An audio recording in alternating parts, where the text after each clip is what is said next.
Welcome, everyone, to the March 4th, 2025 work session of the Mayor and City Council of Hagerstown. This meeting is now called to order. Before we get started, I just want to remind everybody that March is Women's History Month. So I want to ask the council to come up with recommendations for anybody that you want to see receive a proclamation. And just give us some ideas. You got All it. right. You know, All right. I can't wait. First up is the Doleman Black Heritage Museum, Alesia, Parson-McBean. You guys can they sit here or not? Okay, I have people with me, and Can someone sit here? Yeah, Sean's not going to be there. You can take that one. I think Sean's no not one gonna be there. here. okay, then No one's here. let's let it feel like old times. Thank you for the drink. There we go. Okay, good afternoon, everyone, and thank you for allowing us to come before you. We have several updates, and it may take a minute. And I do apologize for that, but there's a lot on my mind about this project and about the Doleman Black Heritage Museum. With me today is Travis Price Architects. This is Mr. Travis Price. The only. Yeah, the only guy here. Right? And this is Kelly Davies, Grace Davies, or You could just say Kelly Grace. Kelly Grace, and Morgan Allen. They are partners in Travis Price Architects. But before I go through that, this is a book you have. Yes, that I have written that's called Metaphorically Speaking, that explains what the new construction of the project is about, what every aspect of it tells a story about from the voyage to America as slaves to now us honoring our ancestors with this project. Not only the legacy of Charles and Marguerite Doleman, but as for us as a people. I bought a copy for everyone here, so you already have yours. Thank you so much. And since he's not here, yeah. There's a lot of pictures and not as much talking. I've written a lot of things in my past, but I have to say that this is the one thing that I am most proud of, because it does tell of a journey. And I hope that you all can appreciate it as much as I appreciate the journey that it took me on when it came to writing it and understanding who I speak for. And that is not just the Black community of Jonathan Street, but the Black experience here in America. So I hope that you all will enjoy reading that. When it comes down to this project, there are many facets of it that are a bit overwhelming for a small organization such as ours, like the price tag. And understanding and knowing how institutions like museums, fine art museums especially, and other memorials and monuments that are across the nation came to be. They came to be with government help.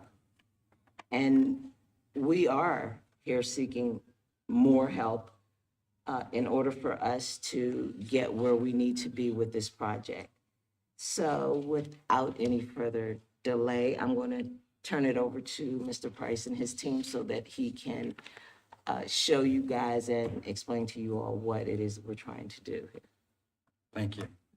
I'm going to go in a little bit, then Kelly, then Morgan, and then Kelly. If you want to look at the big screen, that's, let me turn around, or I'm not sure how they set this up for y'all. But clearly, we have been working on this quite a bit for the past couple of years. And once again, watching all the collections, all the pieces, they tell stories, they tell endless stories. And so this Voyages of the Homes Rising is kind of the theme. And with some humor, things do go better with Coke. So being from Georgia, I know that. But if you look at this building, it's going to be a piece that we're going to restore along with the rest of our project. As you may all know, the site is right there where the word site is. That's where the Coca-Cola building is. And then there's a whole bunch of stuff in the background that needs to be demolished probably 20 years ago, if not now. But that is our site plan completely. It is against the new park, which is really quite beautiful. And it will be a centerpiece. And as you look down further from the sky, we are keeping the important earliest part of the Coke building and getting rid of the added pieces that were pretty much junk. And then building the museum on the right across from the triangle. So you have the triangle, you have the old building restored as a part of the museum, and then we have parking and all these things. We've been through the realm so far in getting this approved as we're right on with the square footage, we're right on with all the rules on regulation, we're ready for demolition and the startup of the project. Just to give you a better sense of it, this is the current, oh, those are nice colors. These are the building that was the the Coca-Cola station, and we're converting that into a cafe and eventually an interim piece, a place for the museum to start. And behind it, we're going to actually cut off all those pieces. That'll be a solid glass wall looking out at a pond where the real rising power of the museum will come out of the water itself. You'll see more of that lately, but that's the area on the right that we're working on first. And at the end, there you will have the Coca-Cola building, which upstairs will be part of the museum, and downstairs will be a great center for all kinds of coffees and parties and food and so on. Walking in, we're going to have an outdoor sculpture arena, and these waves represent the waves of the grasses, sort of keep the sculptures from being and the place run over. But it also says a lot. There's Coca-Cola there, and then there's the rising of Black Sea containers coming out of the water, literally as you're coming across the sea and rising up. And the very, very top is where people go, and training will happen for students, young students in the neighborhood, all sorts of things to talk about. And there it is. She's out of the sea and she's rising. And there are people walking across the glass bridge into the unknown. Now, these little slits and things you see up there are all digital. If you've noticed lately, digital screening outside day and night is a new reality. It's like a beautiful piece of art. So there'll be lots of things, because you don't let light into a museum. That would be a no-no. You walk across, there will be more poems and written pieces throughout the project. And as you go inside, these container walls are all full of walkways, full of relics and pieces to see. But also, more importantly, there's an atrium there that goes all the way up to a light above with hanging pieces from the church in the neighborhood, and also the walkways up and back and forth. As you get to the top, that's going to be one of the great little vistas of the town and the neighborhood especially. And it'll be where there are gatherings, meetings, all sorts of things for training kids and so on. And in the basement, the same thing. How did I get? There we go. So I'm going to just give you that brief intro. We have a lot of work done so far on all the stories, but now you can see the core, and we have laid out where things are go. We're moving very quickly into what is called construction documents. At this point, that will be the beauty of it all. We're madly in love with it. Most people we've met are too. And that's the first thing. Today, though, construction stage one is the Coke building, because right now, in terms of raising funds and moving things in, we know we can start with that as soon as possible. So we'll have a site demolition, we'll have the main Coke, building renovation, and then we'll have our first sculpture. A sculpture has been arriving, and we'll show you that in a second, and a temporary museum storage area, so that we can move everybody in there and take things from the city and have our own storage facilities in sea containers, which will then be emptied and used to help build the tower. So with that in mind, I'm going to turn it over to Morgan, who is going to tell you a little bit more. Okay, so this first phase that we're going to be focusing on is the Coke building and the structure, the sculpture. So the Coke building will be completely renovated in the first phases, and we're also going to be building this sculpture, which you see in the center of this image, which will be an icon for the area of what's to come with the eventual completed museum, and attract fundraising to complete the 5-story museum that you see in the back. The sculpture is comprised of silhouettes representing the residents of Jonathan Street, and the poem below is the metaphor of the museum, describing the journey. Once the project is built, this sculpture will remain as the first sculpture in the completed sculpture garden. The first home for the museum will actually be within this Coke building, and as a staging place for people to visit the museum as this becomes the home for the Doleman Black Heritage Museum. And then the next phase will be the full 5-story museum.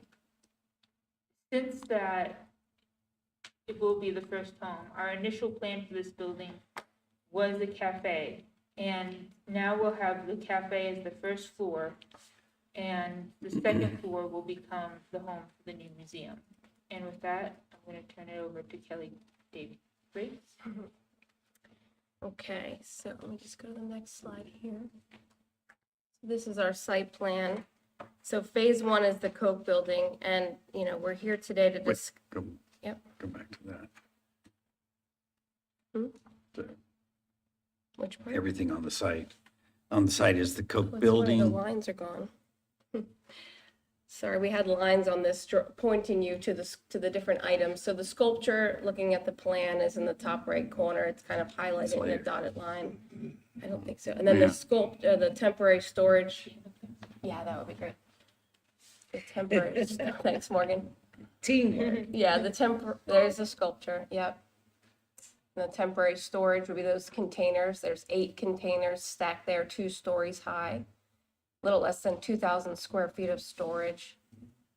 And then the Coke building is there in the lower right. And then, of course, the 5-story museum is off to the left. Yeah.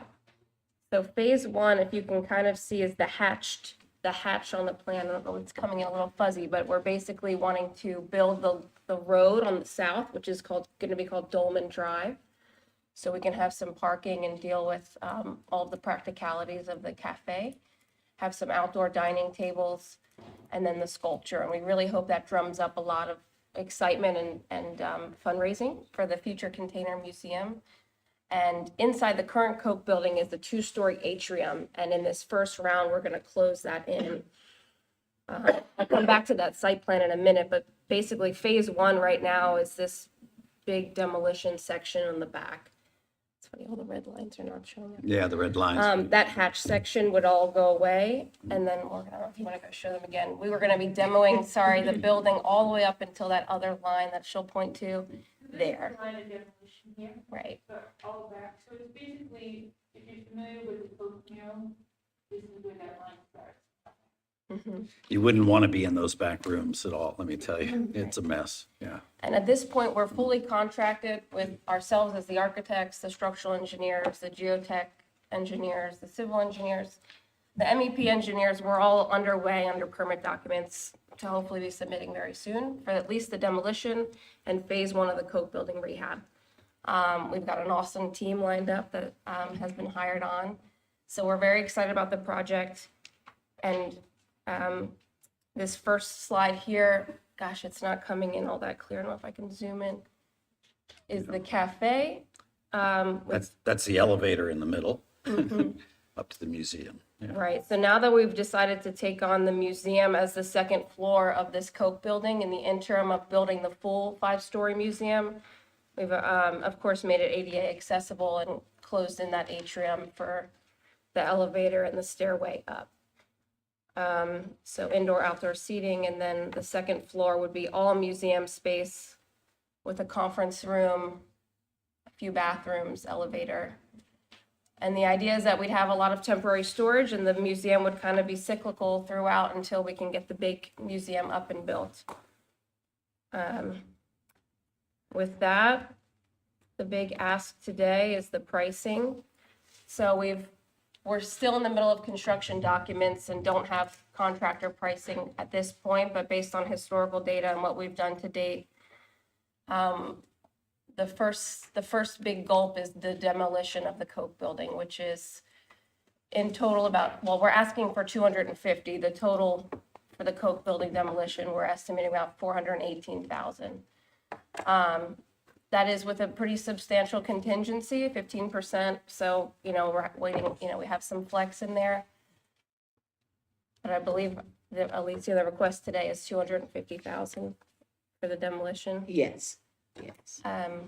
That would be a big start to get the building, demoed and underway for us to come And in. it's and not finish. just bricks going down, there's deep foundation work because it was made for different uses. There's a lot to be said for the whole lot being cleared out and covered and so on. So that's the next phase is down there. But I think that it will be a shining star. It's bound to just blow in that extra money for the big tower. Yeah, it is an old building, so we do have lead and asbestos remediation that's gonna have to be done. And because we're closing in the mezzanine and having to build a rear wall on the whole back of the building, we wanna go ahead and brace the rear wall with the same structure that the future project will utilize, so we don't have to remove anything later.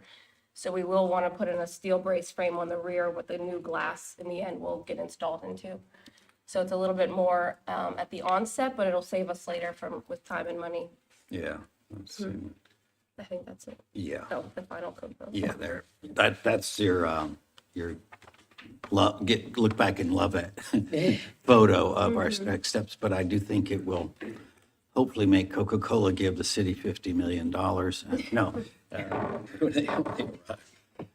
Now, one of the things I want to make certain to point out is that the Doleman Black Heritage Museum purchased that building through a loan through the city that we've repaid back in 2019. It has always been our goal to have this project actually completed by next year. But because of COVID and a few other circumstances, fundraising has not been that easy. However, we have been able to hire Travis Price Architects to do the plan and design, which we are pleased with. The one thing that was not mentioned is that new construction on this project is going to be made out of sea containers. And we chose that as a metaphor for the transatlantic slave trade coming across the water, how we were contained in this neighborhood. And again, when you read the book, you will understand more why the materials were chosen for this project, as well as the location that we have chosen to put this in. But since we've purchased the building, of course, the building sat idle for nearly 40 years in the community doing nothing. We chose that building based on that premise as well, that this building, it's time for it to represent the neighborhood in which it resides. That being said, we have been given help from the county with the cutting of the grass and things like that. My husband does the snow removal, and we keep up on things. However, we've never had this happen until this year. We have been hit with citations from code enforcement. So it is imperative that we do that demolition to stop us from having those issues, because we don't have the money to deal with the major issues that code is citing us for. Now, the one thing I will say is that the building is safe because it is fenced in. The areas in which we were cited for are fenced in. There was a section in the citation that we received that even mentioned the fence itself. So that is the reason why it was imperative for me to come before you all so that we can eradicate that problem as well. Because once we do the demolition of the west side of that building, which is on that Sumans Avenue side, that was never anything but garages, because that's where they used to hold the syrups for Coca-Cola. And what people don't really know is that that's two buildings that were that were Joined. thank you, that were joined together. It's where the problems are with that building right now is where they use the wood to join those buildings. So that is beginning to come in on itself. And so we desperately need to get the demolition section of this done. Now, with the price for the demolition, as they've stated, is that these are national averages because we don't have the construction documents yet that will clearly state, and we haven't put out the RFP for demolition and all the other things. The team that is assembled right now, they're amazing and they're doing a wonderful job. I want to go back to also the financing for what they have been able to do. We received a grant from a congressional grant in 2022, I believe it was. Oh, and I forgot my manners. With us today is the Secretary of the Doleman Black Heritage Museum, Miss Janice Kelch. Yes, and if I'm nothing, I am on my game, as you see not. But we were fortunate there. We still have a bond bill that we were able to match to that 543,000 grant that we got from our congressional representatives through an earmark through HUD. And so we are working through that money. We are at the verge of getting the bond bill, which was matched by the congressional funds released anytime now. That will take us up to the point to where we need this demolition done expeditiously. But in the interim of that, we received the citation from code enforcement. So it is important to get that down because code enforcement seems to think that it's unsafe. Again, the things that are cited, it's like the debris that's behind the fence, those things that are fenced in the yard area in the building. So that's why we're here for this today, and that's the urgency of it, so that we can get out from under the guys or the eyes of code enforcement, because we don't want to not be good neighbors. That building, even though it has sat idle for 40 years, it has always been a good neighbor in that community. So, but some of the things that have happened, they were beyond our control, in that some kids throwing rocks, shattered the windows in the garage area. They can't get to the garage area, however, because of the fencing there, but they did do that, and that was one of the citations in that code enforcement hit. So it is important that we make certain that not only are we working towards getting this project done, but that we are the best possible neighbors that we can be. And my living just up the street from it, I want that especially for me. So, and of course, it will eliminate some of the other issues that we have with people not thinking anything is happening. We are good neighbors, and our neighbors are good to us. One of the sides of the sign was coming down, and that's in the yard, and my husband drove past and saw someone out there fixing it. No one, we hadn't called anyone, but the neighborhood is excited about it happening, and they are questioning, well, what is happening? Well, funding is slow. Funding is extremely slow. On Friday, we will be putting in for the total budget of the renovation project for another earmark. However, with the administration being what it is, and with them not wanting to fund this history from this presidential administration, the possibilities of earmarks are slim to none. However, that is also the reason why we need to get this up and running.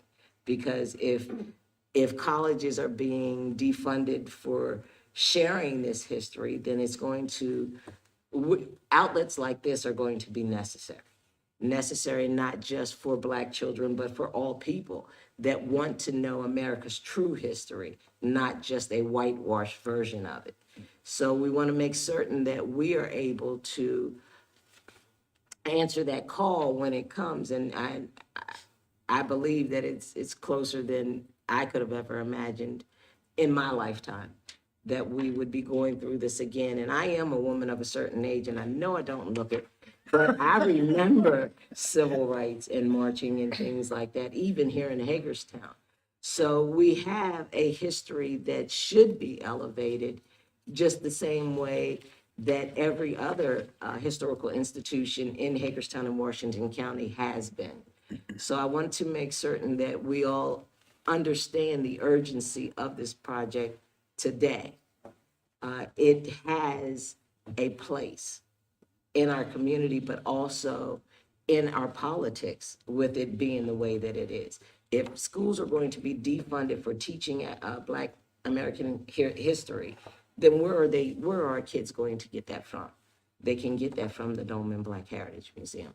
And they can get it, even though we tell a broader story, a national story, they can also learn about their families.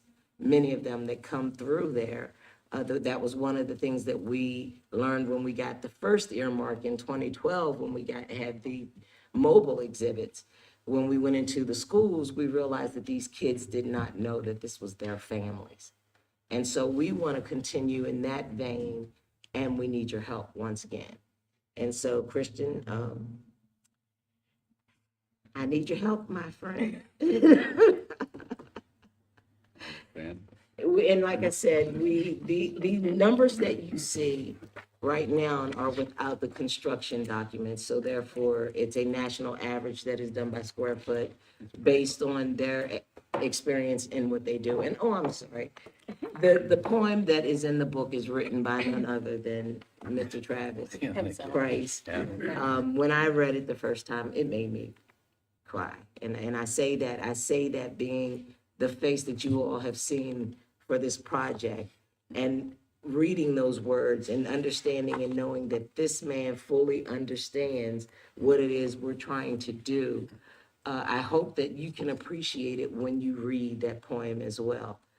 So, Well, contain yourselves when you cry, as in container. yes. That, just by the way, thank you, but to add, we have done a lot of work with this. This metal, Corten steel, is exact same pricing as standard construction, but it will last 1,000 years. It's the second strongest steel in the world, and it's the recycling portions and bringing it up in the glossy black. We've built a lot of projects with them now, and I just think that's another. He's the forerunner in that construction in America. Is it like shipping containers? Yes. Yeah. Okay. Recycling. Doesn't it look and like it though, does it? It does. It gives you the illusion The of rivets, them, the rivets yeah, tell you yes. everything. Yeah, but it will last forever, and I think when you combine all of the, not just the socialist pieces, but the environmental pieces with this is a real strong element. We've recycled the building, we've built with recycled product, and we've made it look proud and glistening coming out of that water. It is the container being decontained to everyone. And Thanks. as you three, and you may not know this, but as you two know, that the Jonathan Street community was, through redlining, what contained the minority communities of Hagerstown for many years. So it was important that we chose that material. And finding this man, it was just meant to be. Because, I mean, I found him while watching some special on Netflix or Amazon or something, and I called, and he picked up the phone, and I was like, oh, wow. And we've been at this ever since then. So what I do know for certain, as a native of Hagerstown, as a native of Jonathan Street, this is by far a wonderful project that deserves this attention, not to even mention what this will bring into our community. This will serve as a the anchor for a neighborhood improvement. It will also be an economic development project because it will employ people not only just from the construction aspect of it, but once it's built. Now, the reason why we're going to move into the Coke building is because we need the independence of our own. We are now in a county building, and it's for as much as it works, it also doesn't work. It doesn't work because we are bound to their hours, so most museums have weekend hours. We can't do that because those doors aren't open. The main doors are not open during the weekends, and to have someone come in there's a cost that we can't afford to remain there. And again, we do need to get this project to the next level so that the people, not just the people in the community, but the people that come to our museum now will understand that there is forward motion on this project. Last summer, since we've been there, many of our visitors come from outside of not just our community, but outside of our country. We are, from our Google Analytics, we have about 480 visits to our website monthly. We're proud of that. We do a lot of things. We communicate a lot with people through our website, and everyone is anxious to see this come to fruition in our community. But I promise you, we will not lose any money on doing this. We say in the business, build it and they will come, build a model and they will fund. So Thank you for coming and showing us the images. Thank you. Yeah, we get the questions of like what's going on, what's happening. So this is really helpful for the public to see it, an actual like floor by floor. So that's really helpful. Thank you. I do have a question about the funding. Have you been to the county yet to ask for some support? That's our next step is there. However, the demographics of the county is not the same as the city. And so therefore, there is not always a reception to us. Again, we suffer our challenges being in one of their buildings. And so therefore, this is why we need forward motion on this sooner than later. But we will go. I mean, because if anyone knows me, you know I'm not afraid. So, but we will go. But we're stopping here first because our code enforcement comes from the city. And the county does help us by virtue of the lawn maintenance during the summer months for that site. It just so happens that the last time or the time before they did lawn maintenance, they took all the vegetation and debris and put it in the fenced-in area, and that's what we're being hit by from code enforcement here. And they're not scheduled to come back until the weather breaks. So with that being said, and we do not have anyone to come and pick that stuff up and throw it away. But again, there are other issues that Summons Avenue side needs to come down. It really does. It needs to come down all the way back to where we stated that they were going to bring it down. So yeah, I'm going. Well, can I just say I'm super excited. And the reason being is that we moved here May 17th, 2021. And that's one of the first buildings that we drove past by, being that we live on Pennsylvania Avenue. And around that time, I used to commute like an hour and a half to get to work. And my head gasket eventually blew out. I used to take Ubers.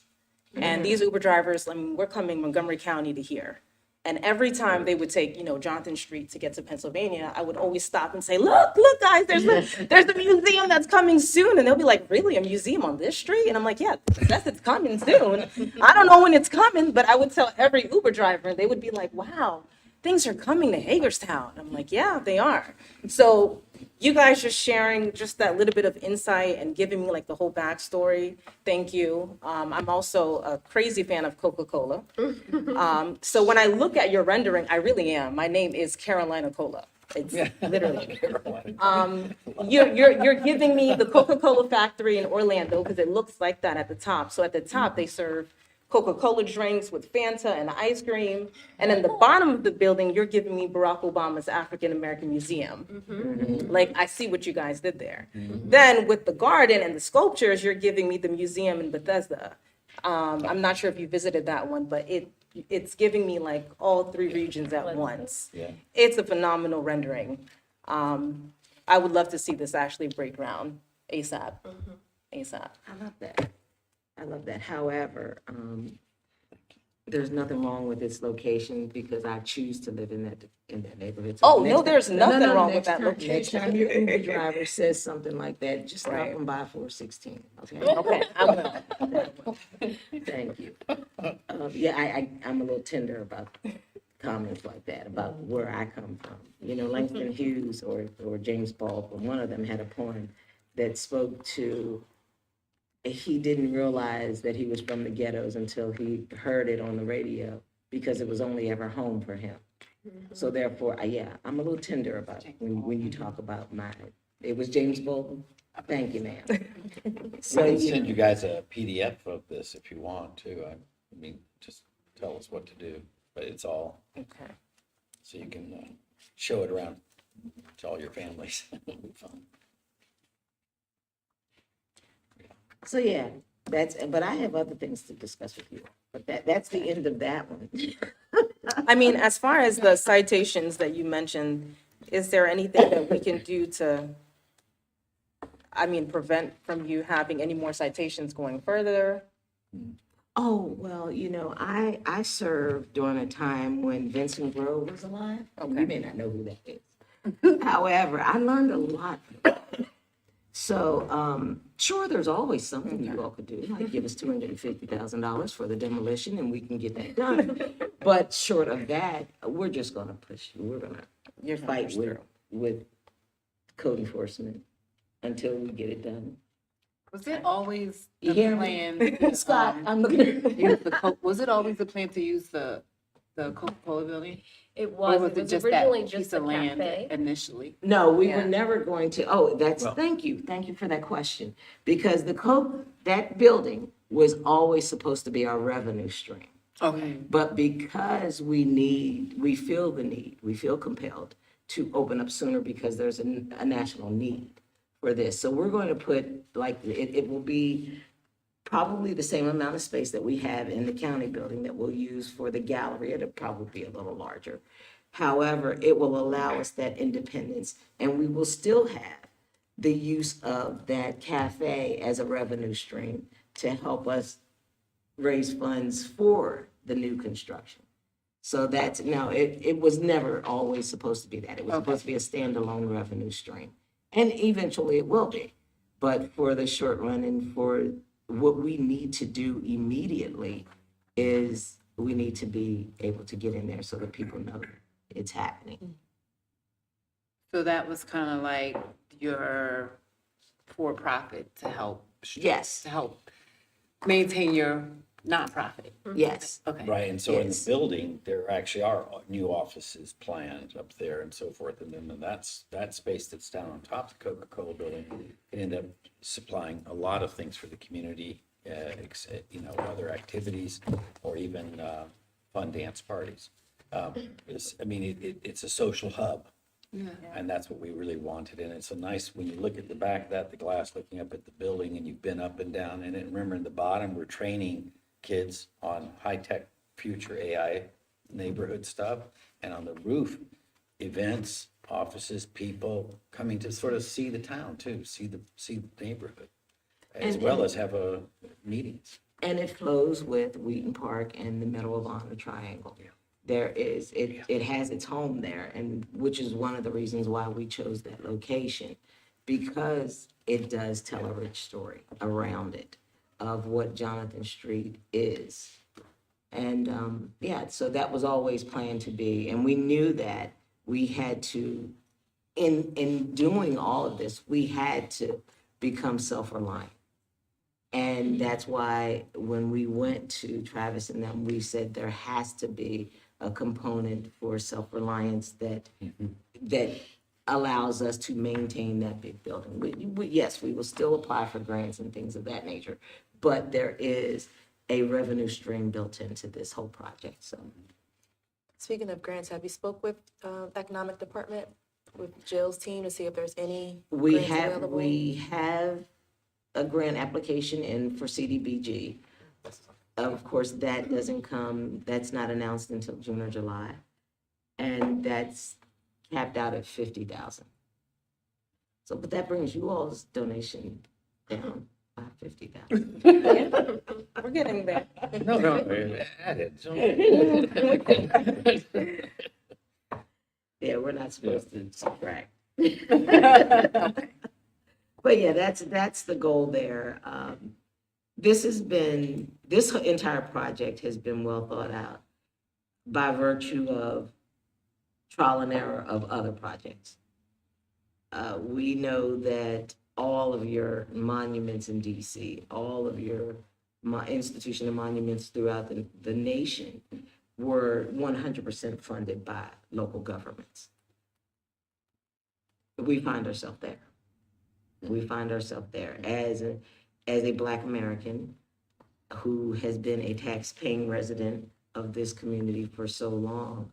I think that for me, this would be the best return on my investment to this city for all the other things that we get that I may not have interest in. This is something that I do. And so therefore, I just want a return on mine. Certainly you do too. So does Christian, because he likes me.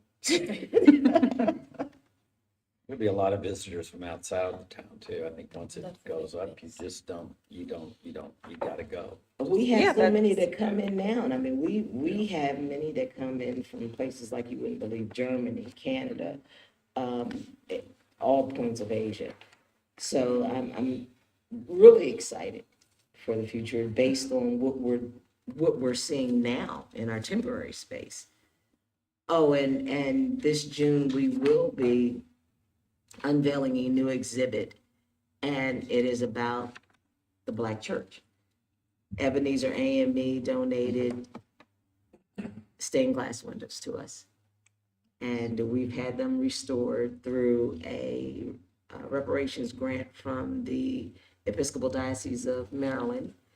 And we had gotten a local, I believe it was the Community Foundation, when we received some windows from Second Christian Church. Well, we're getting more of those from Second Christian, and as soon as June, we will be unveiling that new exhibit. We're hoping to have it completed and do it the weekend of Juneteenth as well. So we have great things on the horizon, and it is sometimes daunting to be working on this project while still dealing with the day-to-day operations of the organization and meeting those needs. I feel like I aged twice as fast while working with this, but with your help, I can get off this merry-go-round and maybe even hand it over to someone else. But I am proud of what is going on. We are not standing stagnant. We're constantly doing something. We bring something new to the community every year. We have done this since 2010. So I'm proud of the work that we've done and that we're doing. But we need help. Yes. Kristen.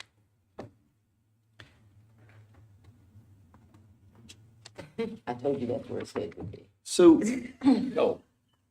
No, so when I look at the numbers that you have provided and base that off of the presentation in the PowerPoint, is this the total anticipated cost for the project, including all phases? No, Are you talking about that's the larger budget? no, I think he has the ones in red. You have the total of 6 point, You talking Yeah. about the entire, yeah. Yeah. yeah, so that's the Coke building renovation.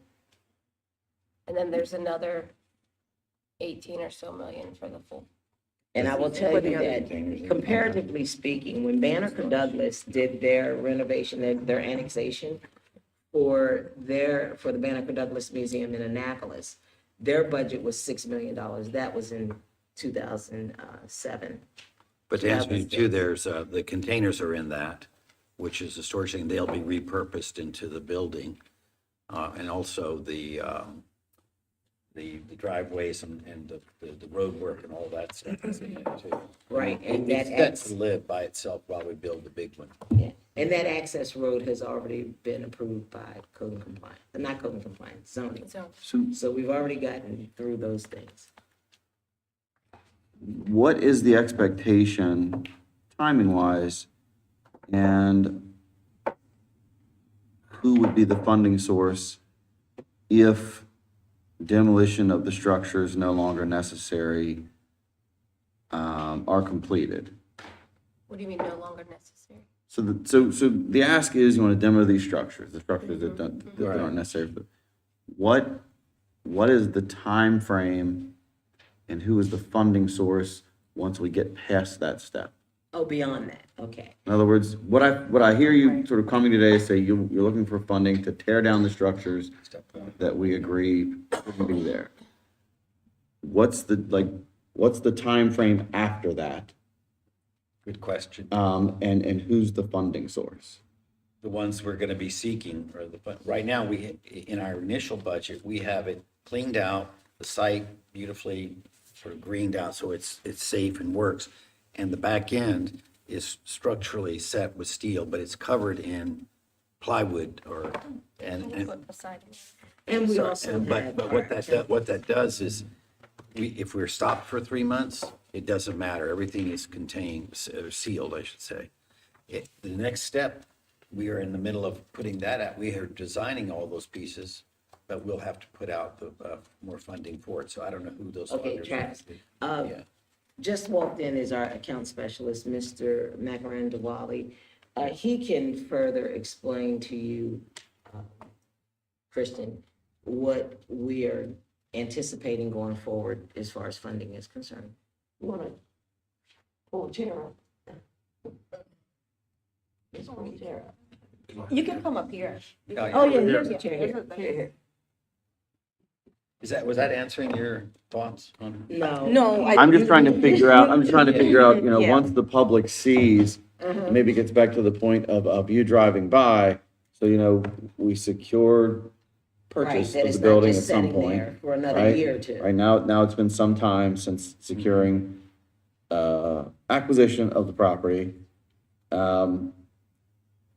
If we proceed with demolition of a portion of the structure, I'm trying to figure out what the stopgap period is or is expected to be before some additional movement happens on the property and where that funding source Yeah, so will there be are, derived there are multiple things that we are working on at the moment, right? So, the demolition is just a phase one as you look at that thing, right? And then the phase two is actually fixing that Coca-Cola building, renovating it, and getting the stuff in there, right? That's the second phase, and that's the biggest phase. So we are working on multiple angles so we are reaching out for the corporate funding, we are reaching out for the, congressional earmark, and we are reaching out to other funding sources such as, State of Maryland Heritage Foundation and things like that. So timeline, we expect to start getting funding in FY 2026, which is probably end of this year, basically, or starting next year. Because I think for me, what I hear is, so what I wouldn't want to do is exacerbate the visual effect of delay Yep. between those steps. In other words, we bought the building, there was an expectation, things would occur in a timeline that has been extended for any number of reasons. And now if we tear down the back, I don't want it to be like 4 years. And you know what I mean? And then we've torn down the back. For me, I would have much better comfortability If the funding was in if place. So if I said, hey, we're tearing this down, because then I think it also gives the city the appropriate time to plan upon saying, no differently than I'll use the project next to the Barbara Ingram School for the Arts, where we said, hey, county and Board of Ed, whenever you guys are ready to go, our 1.5 million's there, right? And it took like 3 years to get the other parties, aligned, but our funding then was planned to be ready to go. So having an understanding of when your expectation is that you are able to move to that next step, then gives us the ability to sort of earmark and set aside that amount that you're requesting, because I can just feel it on the back of my neck at the moment of staff's concern of, the hope is that you're not asking for it like right now before June 30th, because we're just about ready to get into our budgetary deliberations at this table for beginning July 1. And so my expectation is that we're given that requisite time to go, okay, we have a request from this entity.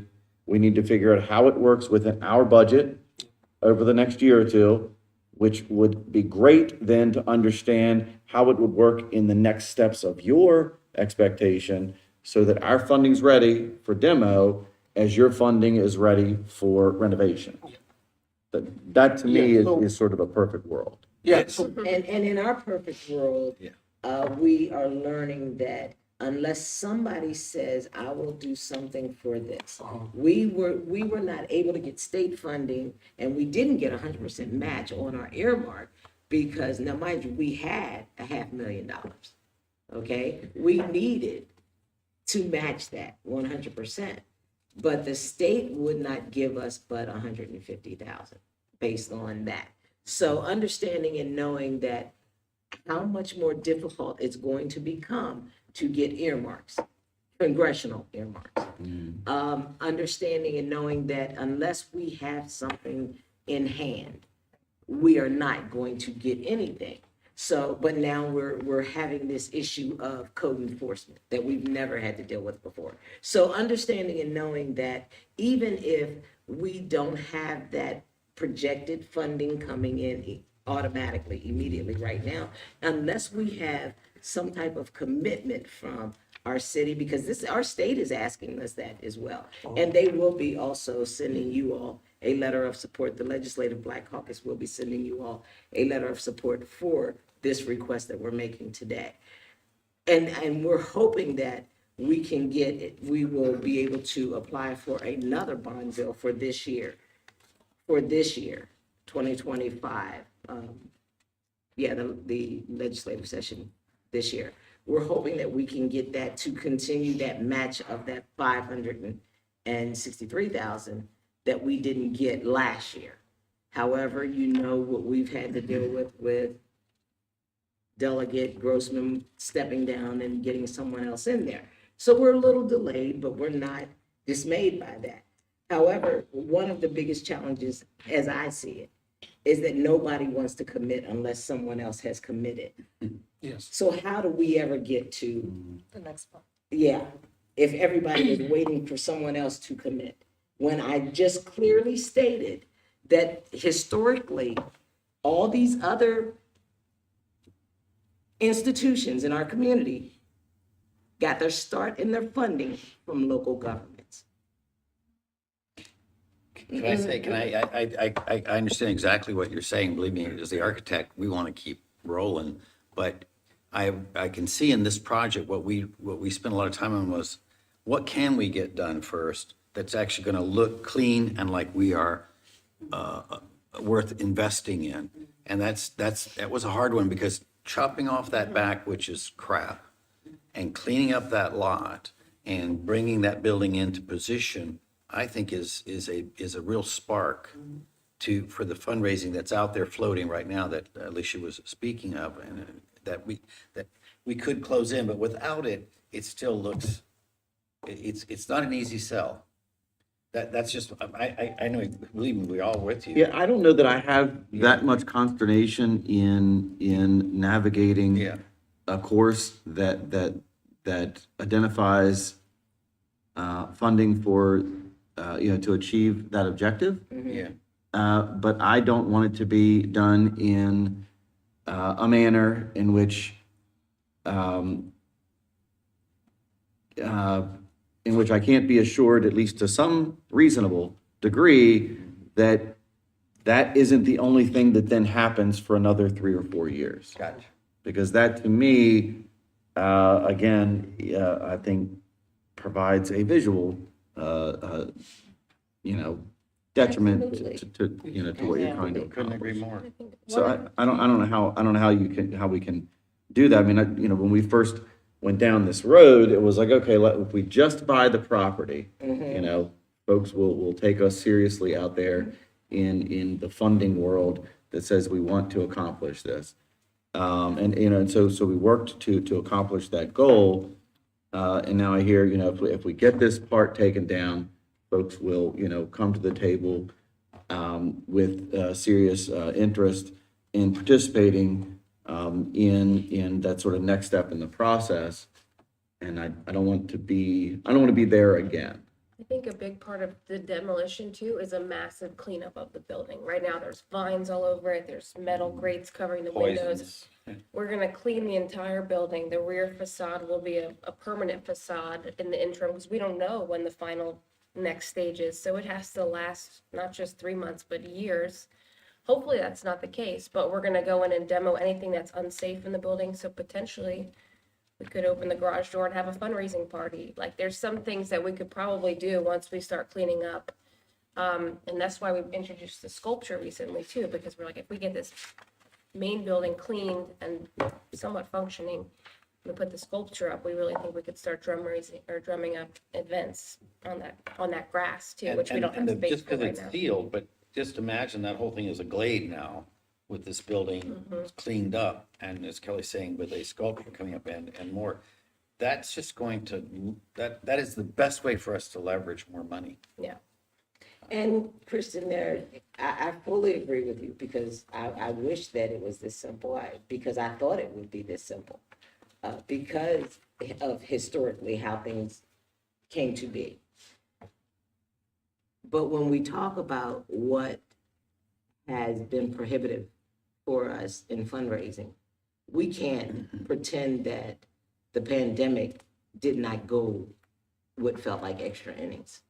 And when you are an organization that is, their demographics are the hardest hit by that pandemic, then you're not having the fundraisers that you normally would have. And there's not this participation. And we cannot and will not allow anyone here or outside of here to ever say that it is easy to raise funds for a project like this in Hagerstown and Washington County. I proudly say that I am from the progressive state of Maryland, coming from a red county. And when I say that I am from a red county, I mean that things like projects of this nature are difficult to get funded locally. So yes, we are forced to come in here and ask you all to help us in this, because financing isn't that easy. However, after the pandemic, there was all these elections. Seats have changed. Even for our legislative Black caucus, we had a great relationship with them in the past. After the pandemic, those seats changed. So now we're rekindling those relationships. We just had a great meeting with them 2 weeks ago, wasn't it? And of course, they have committed their support for this project. And so we will see where that lands us. However, we can't say definitively that this money is going to be in place at this time, because we know how difficult it is. And I need for everyone here and listening to understand how difficult it was. But historically, this town made the investments in the Fine Arts Museum, the Maryland Theater, even the Free Library. We need the investment made in this project that clearly says, Black people of Hagerstown and Washington County, we do see you. We understand your experience, and we want to showcase that here. Just examples. I mean, I've done similar projects where it's not just a private thing, like St. John's College, you all know in Annapolis, I did the library by doing just this process. A little bit came from the county, a little bit came there, and we were able to gut. And then eventually this amazing library came out of an historic building.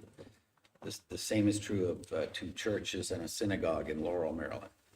That's where the humor of, you get a piece out there of gold and a light shining, and more people are attracted to financing, which is why I would hope we could clean up that site in a way that it will always be used better. And how long it takes to put that extra piece on, it will come, but at least it's sitting there as something that attracts and doesn't distract and sort of turn it sour on you. And that's why we spend a lot of time figuring out what do we do first. And Mr. Diwali has come to us voluntarily. However, we have received a grant that will, it won't pay him, but it will compensate him in a small manner to create a strategic fundraising plan moving forward. So he will be working on that beginning next month. And Yeah, and I'm going to point back to what Ms. Alesia said, that, they have to see that somebody is taking initiative. Like a lot of the things, like I as a volunteer for last year, I've been looking at the grants, I've been looking at the grant opportunities and fundraising opportunities. The one thing that comes out to is like, okay, where are your matching funds coming from, right? So it's like catch 2020, right? Like you are saying, where are the funds coming from? At the same time, they are also asking the same question, where are the funds coming from? So somebody has to take that initiative and say, okay, here is the funds, we can start working with it, so that we can go out and say, okay, we got half of it, or whatever, 1/3 of it, 2/3 of it, whatever that portion we can say. And then we go out and say, okay, now we need matching to do more. And you will notice that my ask is not for staff to help us anymore to do this. We have been able to bring him on. He is going to help us do that. Yeah. Yeah, and again, I'm doing this voluntarily right now, right? And because I believe in the, and I understand that, 2019, we acquired building and everything and nothing happened, but it's really not that nothing happened, right? We got the funding in between, where we moved the project forward and said, okay, let's do schematic design, architecture design, let's do the environmental studies, let's do the geothermal studies. So it's not like geotechnical studies. So it's not like we did not move. We are just moving step by step, and it's not going to happen in one shot. We'll have to come up with a strategy that says, okay, in next 2 years, where do we want to be, right? Means that's why we broke down the phases, because we said, okay, first phase is clean up the thing. Second phase is, the sculpture is one there, which is kind of for the attraction purpose, but we can pivot and say, okay, we'll fix the building so that we can move the existing museum to the new building, so that that will kind of attract more foot traffic there, and we can expand the exhibition and put some more stuff like cafe and all in that building. So it's kind of like step by step thing, but going back to what Alesia said, we have to start somewhere, and this will probably, and it's not like we are not showing progress. We are. It's just that it's gradual. It's now we want to what do you say? We want to go with the rabbit space, but we are actually going with the tortoise pace. But we are confident that we're gonna get there, slow and steady. Well, for me, I want to piggyback off of Councilman Alshire with in regards to staff and budget. So, that's coming up. We just approved our strategic goals for the last 4 years. So there's going to be, obviously some investment with those goals, especially with our water system. So I want to hear from our finance department, see what we can do, if anything, once we have those deliberations about our budget. That's all that I can ask for. At least you're asking. And you have to understand that coming here allows our local municipality to be a part of it. Because one of the things that is always asked is, what about your local government? And we've always had a great relationship. Again, but that's because we come in here and update you guys. We're not saying that that you all can, the expectations are so great that you can do it all, although I think that you could. I mean, there was a whole pile of ARPA money that this project would have clearly addressed. But the Doleman Black Heritage Museum got none of that from the city. And that, to me, hurts deeply, because I know that this project is one that speaks to the very people from this town, this community. This organization fulfills that need. But we are going to continue doing what we've always done. We got that earmark. You know, we're going to continue to write grants. But I need you all to also understand that we also have to write grants for operations as well. You know, we've got to remain relevant in the minds of not just this community, but those who come from other countries to visit our small museum as it is now. And we do great with that. We also have a new board member who resides in Canada. So, you know, depending upon what happens with tariffs and all, you know. But I mean, that's it. For me, it's frustrating when it seems as though the locals don't see the value of this, but everybody else can see the value of it, invest in it, and make certain that we have this thing that speaks to a demographics that their history has been whitewashed in our country. It's disheartening to not know that it is not at the forefront of everybody's thinking that sits in local government. Everybody's, not just yours, you know, not just Erica's and not just Carolyn's, everybody's. This is an economic development project. This will be a neighborhood improvement project for the Jonathan Street corridor. Do you not know the last economic development project that happened in the Jonathan Street corridor was public housing in, let me make certain that I get this right, 1975? That was Bethel Gardens.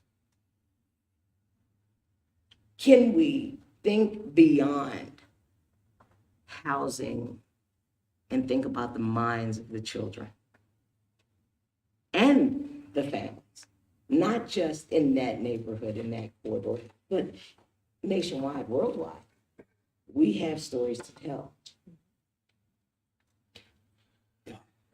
I mean, look at what's happened in DC, where I live with the African American Museum. I mean, it's knocked out every single person because people are coming when it's built, not before. And I think in this case, for this neighborhood and for the city, this is going to be I mean, people just will want to come see the building. And I'm not being egotistical. But it can be, because he's an award-winning architect. We tend to win on the basis of aesthetics. You know, it's not just another box museum, although it looks boxy. Let me It add, does.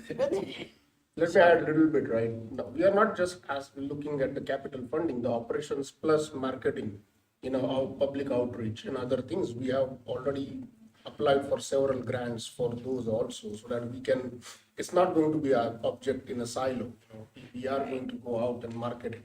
We are going to go out, you know, effectively do video. And that book Yeah. is a part of our marketing. Yes, you know, so we are gonna build upon on that, so that, you know, it's not just known in Hagerstown, but it's known in like Maryland or even DC areas. People can come and visit the area.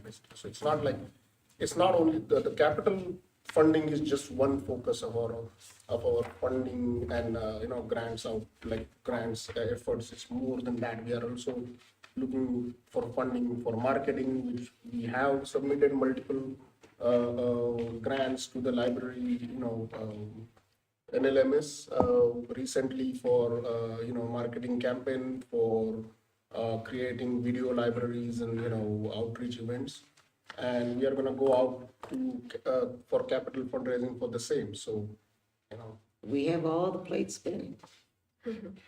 Question. Sure. So I'm like, so is there any way to just get started without feeling like you need everything, like how you said, You mean like neighborhood health?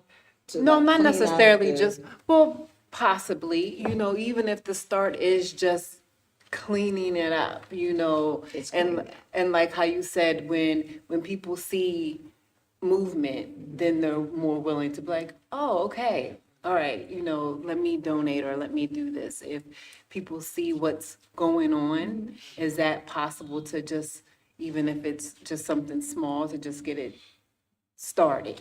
Well, we've been doing the small things since 2019. And right now, we know, especially with code enforcement coming around and checking out on things, we need something large. And the large is the demolition. We have to have that done. We have to also ensure that it's still complementary to the work that is being done on Wheaton Park. We cannot for a second make us be the eyesore to that project, to what you all are doing there. And right now, that's what we are. I noticed it the first time. I mean, the park was nice. Now it's terrific. And now. No, it's getting nicer. Well, yeah, but- well, I mean, I'm just saying, but the thing is, compared to that backyard, the thing we can do is take out the crappiest side of that building. That little piece left, that's the jewel. The rest of it is trash, and it's cleaned up, it's ready, but it has to come down, and we have to make this place feel like it's happy, it's strong again. And that that's- it enhances. Even if we the don't work have the that is glass being back done. and Right. those things in yet, but that will come. Build it and they will. That's what I'm saying, like, Yeah. even if the start of it, build it and they will come, even if the start, the generation, Yeah. generating movement right there. And like you said, even if it's just to move and And at least what- you're in there. Yes, and what But, I'm saying is where does that start look Yeah. like Well, I will tell you. without, because I know what it sounds like is you want the whole amount. No, Right. no, no, no, Right, no, to no, get no. started. No, understand and know Right, that but- we are asking for, just like I said, we're going to, our delegate, we're asking if we can get it's called an LOI, and I don't know what that stands for, but the same way that we got the money from the 150,000, we're going to be asking them for funding as Okay. well. We're not asking, we're not saying you all need to do it all. No, right. So if you all don't give it to us, and we have several different places that we are applying for these funds, and we're asking for the funds in totality, the 6 something million. So, but what we're saying to you all today is, Code and Compliance sees it as an urgent need to eradicate those issues that they have pointed out. And how do we do that? Immediately. We take out that stuff that they're citing us for. Well, the stuff that they're citing us for and some other things. But I will tell you, Miss Janice Kelch here she is one that will call, what is the people under United Way, Day of Giving and things like that. Yeah, she calls their alternative sanctions. She lets the community know what our needs are, our immediate needs that need to happen with that building. But we would like to make a plea to anyone who has any form of expertise in any of the areas that we have mentioned today. If they want to volunteer to do some of this, we are all for it. They can get a hold of us through our website. There is an email there address there that goes directly to Ms. Janice as the secretary, and she coordinates that. We do have a lot of people that do support us, that come in and help us do many things. However, we don't know a lot of people in these specific areas that we need these expertise for. But like the upkeep of the lawn and the snow and things like that, that's done through volunteers. Okay.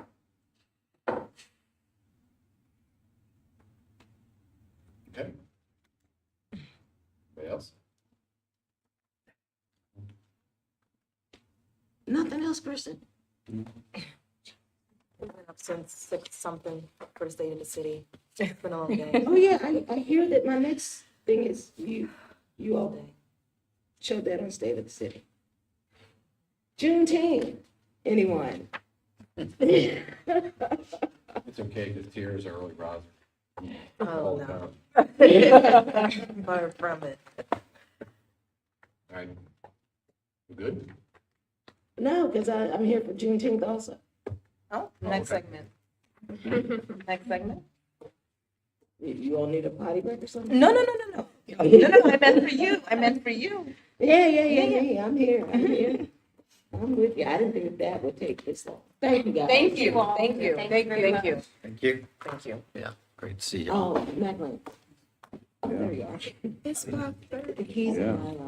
in the front. I of didn't that Oh, my. bag. It's the white one? Yeah, the red. Thank you. Right, You okay? that's it. No, you have to, We are in our- no, that key card does that too. All right, Yeah, I remember. okay. We'll be back. Of course you will be. You all don't want me to move, do you? Can I No, stay here? you can stay right where you are. Thank you. You know, we have other items on the Thank you. agenda, ma'am. Thank you. You want me to come back next week? Is this on? Yeah. We're full next week. Yeah. Okay. Well, then just Keep on tell going. me yes or no. No, keep going. Let's get on the Juneteenth. Yes, I mean, we were supposed to be working together on Juneteenth. We have collaborations. Excuse me. We have collaborative efforts from many of the nonprofits in the community that actually show up on the day of Juneteenth for the events. This is actually going to be a 3-day event this year.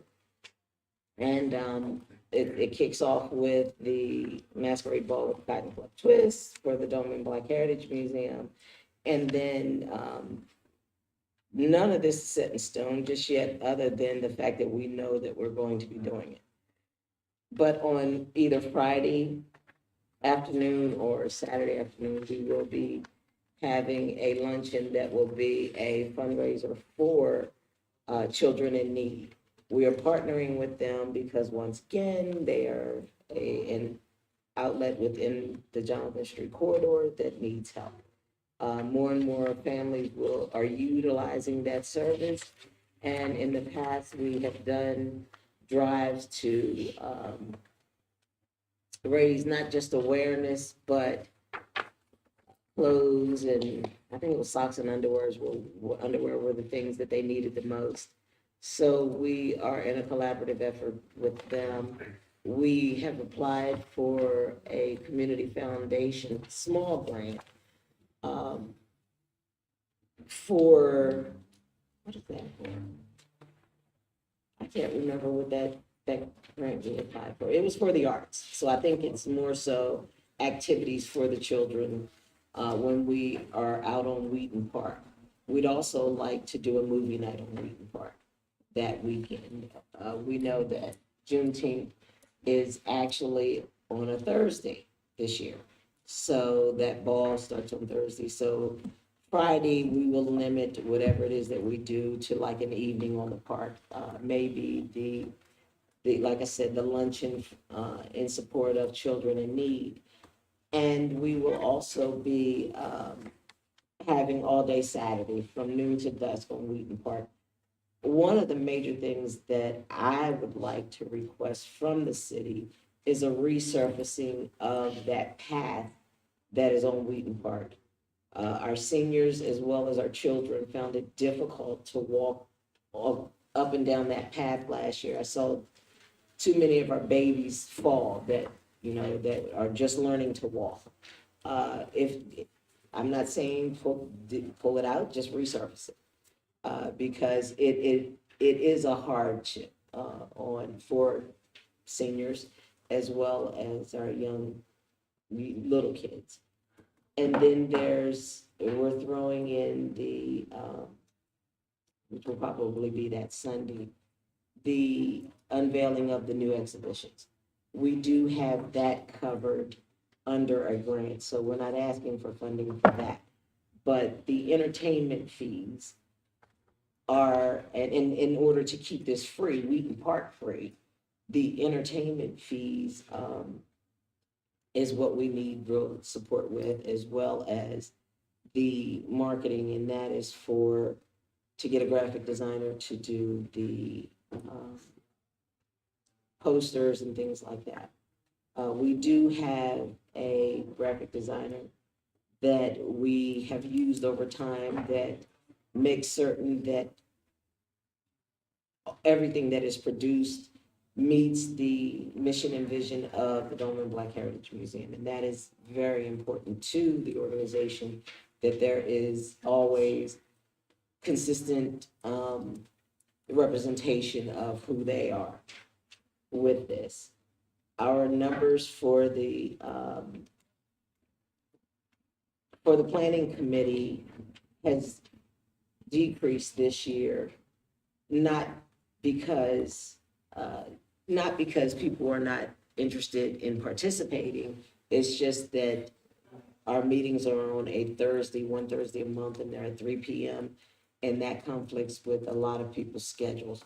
But we have already, we've already put feelers out to corporations for corporate sponsorships. We are waiting on returns from them.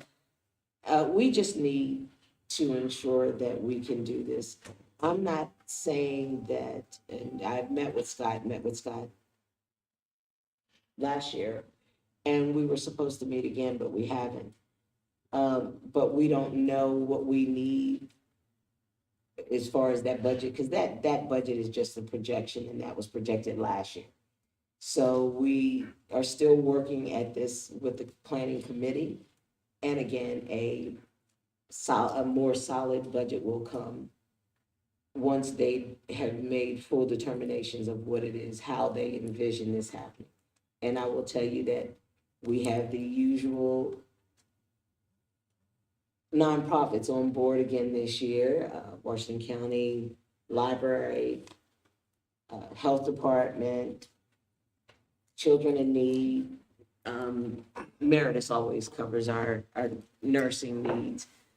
And there's a bunch of others, because every nonprofit is duty bound to do community outreach. And of course, their community outreach is definitely, they need to do it within that Jonathan Street corridor, because that's where many of the disparities are. So we always get the support of the nonprofits. Last year, we actually did bring in the National Forest Service, Antietam Battlefield. They were there last year. Surprised me and shocked me, but it's all good. So that's, I wanted to, I'm not asking for any money today. I am asking that we get back on track, because I know that last year, especially you, Councilwoman Burnett, you said we don't want to be here again next year, at that same point where I'm coming in having to ask. So I need us to get back on board, because the one thing we have not had, we've had 2 meetings already, and we have had no city representation in either of those meetings. So that we need to do. It's March, so. We have 10,000 in the budget as a separate line item for Juneteenth. All right. See, that's the first step before Yep. we have to That's ask. the first thing. That's the first thing. Okay. That is. What was the last thing? Can I just make like a few recommendations, maybe? Just a thought, just an You idea? can bring them to the meeting. Okay, the planning just to meeting. help offset on pricing with You volunteering. can bring Okay. that to the planning meeting. Okay, Because what we will not, I mean, if you read that, you have to fully understand that because the Doleman Black Heritage Museum has taken this on and taken this up, this is something that we are not going to go in conflict with them. So any suggestions that you make, you bring them to those meetings and we have those conversations. But that presentation was specifically worded for a reason. So yes, you're more than welcome to come to one of those meetings and you can bring those suggestions up. But there are reasons why things have been done the way that they have been done, because for many years, for me to make this happen, I've had to rely on outside help. And some of those things, those people did for free. And I made a promise to myself as well as, and that's the other thing I need you all to understand. The first 2 years, this was not under the Doleman Black Heritage Museum's umbrella. They just allowed me to do it.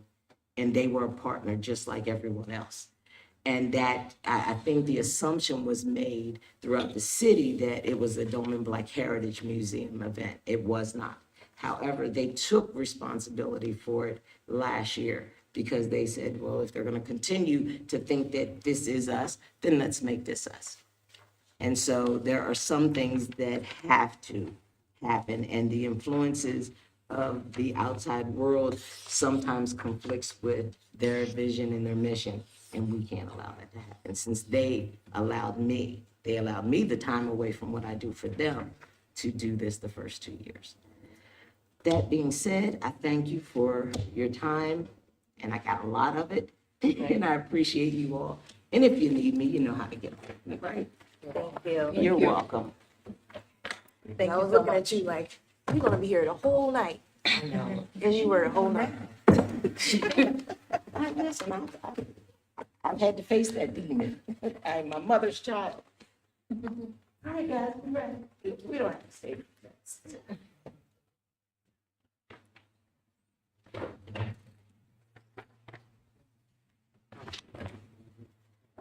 Thank you again. Thank you so much.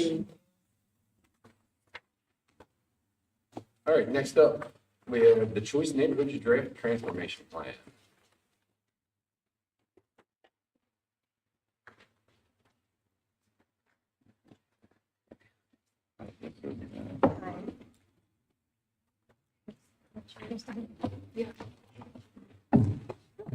Hi, thank you for letting us come before you again and do another update on Choice Neighborhoods as we're preparing to submit the draft transformation plan to HUD next week.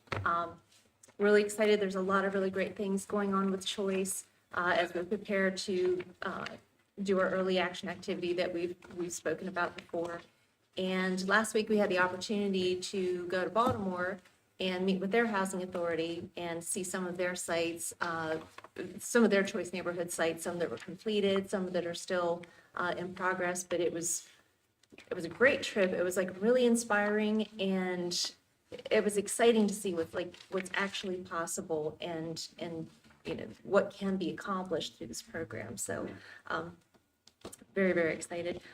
Joining us again today, Sean Griffith, Executive Director of the Hagerstown Housing Authority, and also Hannah Clark. She's Urban Planner with WRT, and she's the Project Manager on the Hagerstown Choice Neighborhoods Project. So with that, I will. We have Rachel on. And Rachel, what did she? I think you got to know. But I'll let Hannah get started on the presentation. And yep, just give it a swipe.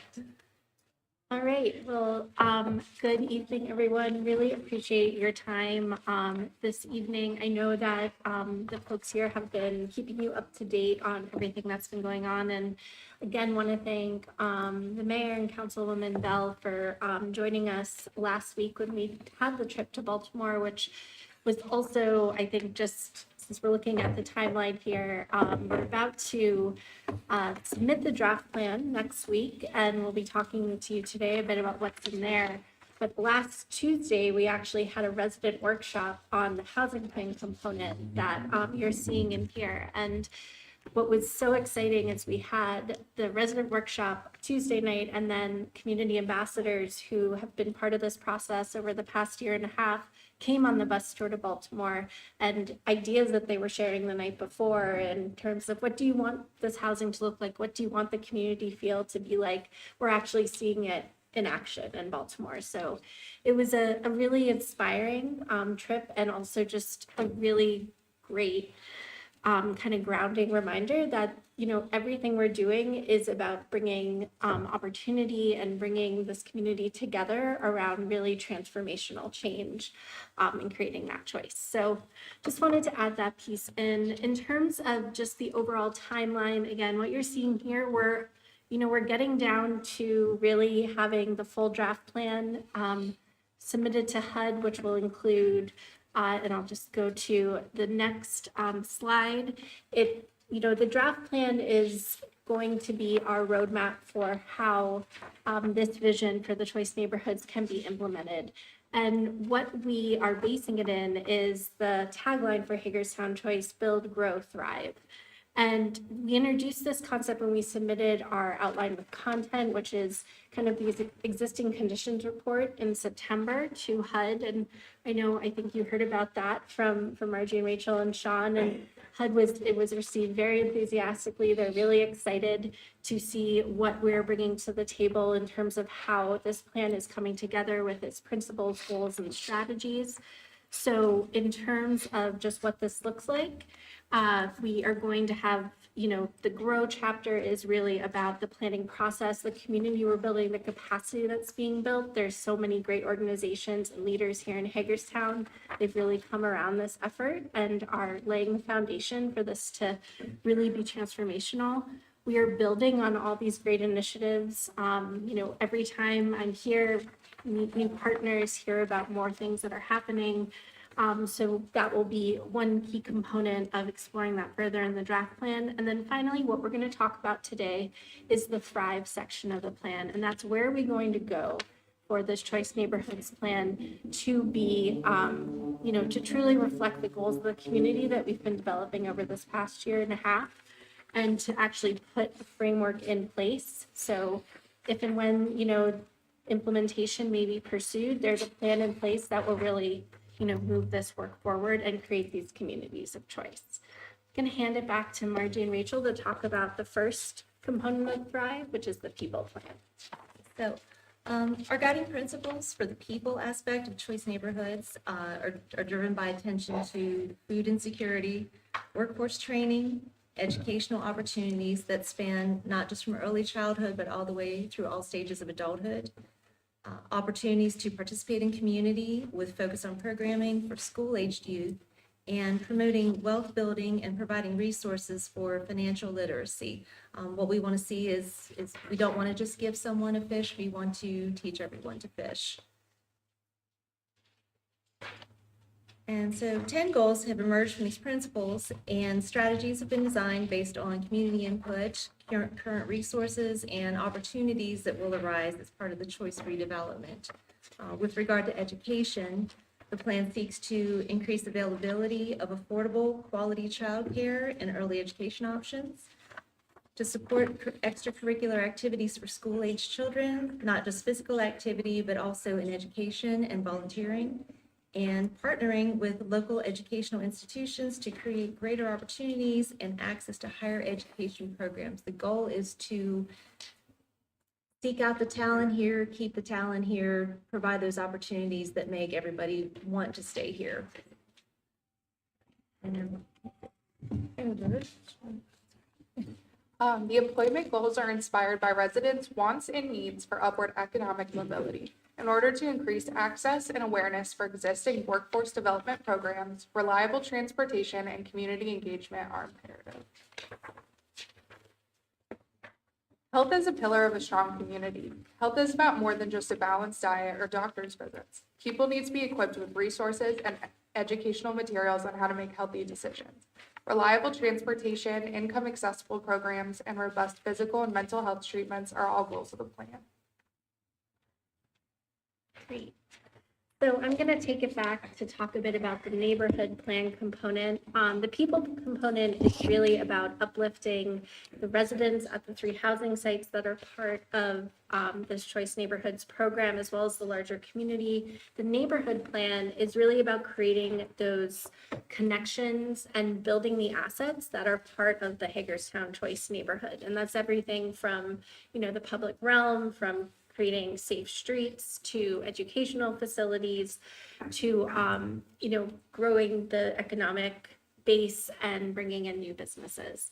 So in terms of the neighborhood guiding principles for the choice neighborhoods, we are really seeing the catalyst of the housing redevelopment to help to build community assets. And this can be everything from childcare facilities, healthcare, to a grocery store. We also really want to, we've heard from residents and from community members the importance of affordable, high-quality neighborhood services. So ensuring that there is both the space for existing services to continue, but also to potentially bring in and identify spaces for new childcare facilities or early childhood or other neighborhood serving businesses and programs. We also really want to think about the larger public realm and where community members get together. We, again, have heard and know that Hagerstown is a place where folks come together for celebrations and have gotten to experience that. How do we continue to build that infrastructure? There's also the key components of public safety in the neighborhood principles and in the goals and strategies. So building those relationships, maintaining strong relationships with public safety officers, and finally really thinking about the transportation, mobility, and connectivity opportunities. And as we go through these slides, you'll see how kind of that comes together in a place-based way across the choice neighborhoods. So the neighborhood goals are in 3 sections. The first is neighborhood amenities and services. Again, when we talk about amenities, we're talking about things that aren't just nice to haves. They're, need to haves, parks, recreational facilities, healthcare, childcare, libraries, all these things that really make the community strong and provide resources and assets. Spaces to come together that are welcoming and inclusive for all. And also really thinking about those connections that folks make within their community and how that really can be a foundation for a whole number of things, including quality of life, public safety, and really building those community connections. When we talk about public safety, something that we've heard a lot is, especially in the design of the built environment, which is a key piece of what Choice Neighborhoods is approaching, is crime prevention through environmental design. We know with the HHA properties, there has been a commitment to integrating those approaches. So, thinking through what that looks like at the larger neighborhood scale. Again, continuing trust building and communication with public safety officers, really emphasizing the importance of safe routes to school, and that's been highlighted through the early action activity that I know you've heard about. And also, reaffirming the commitment to resources for those experiencing substance use disorder and those in recovery. Finally, in terms of transportation and mobility, again, we're thinking about how folks move within and into the neighborhood. So really prioritizing walking, biking, as well as understanding public transit connections, traffic calming, and just making it more comfortable to move around by foot or by bike is definitely a priority as well. And that's just because Hagerstown is such a walkable community here in the Choice neighborhood. The wonderful downtown assets, the parks that are all connected. There's really so many assets that folks can get to by foot or without needing to hop in a car. So I know you all have your presentations printed out in front of you. It's probably a little hard to read up on the screen. But so when we talk about what does this look like in actuality in the Hagerstown Choice neighborhood, and how does it relate to the housing sites that are at the core of the Choice neighborhood plan?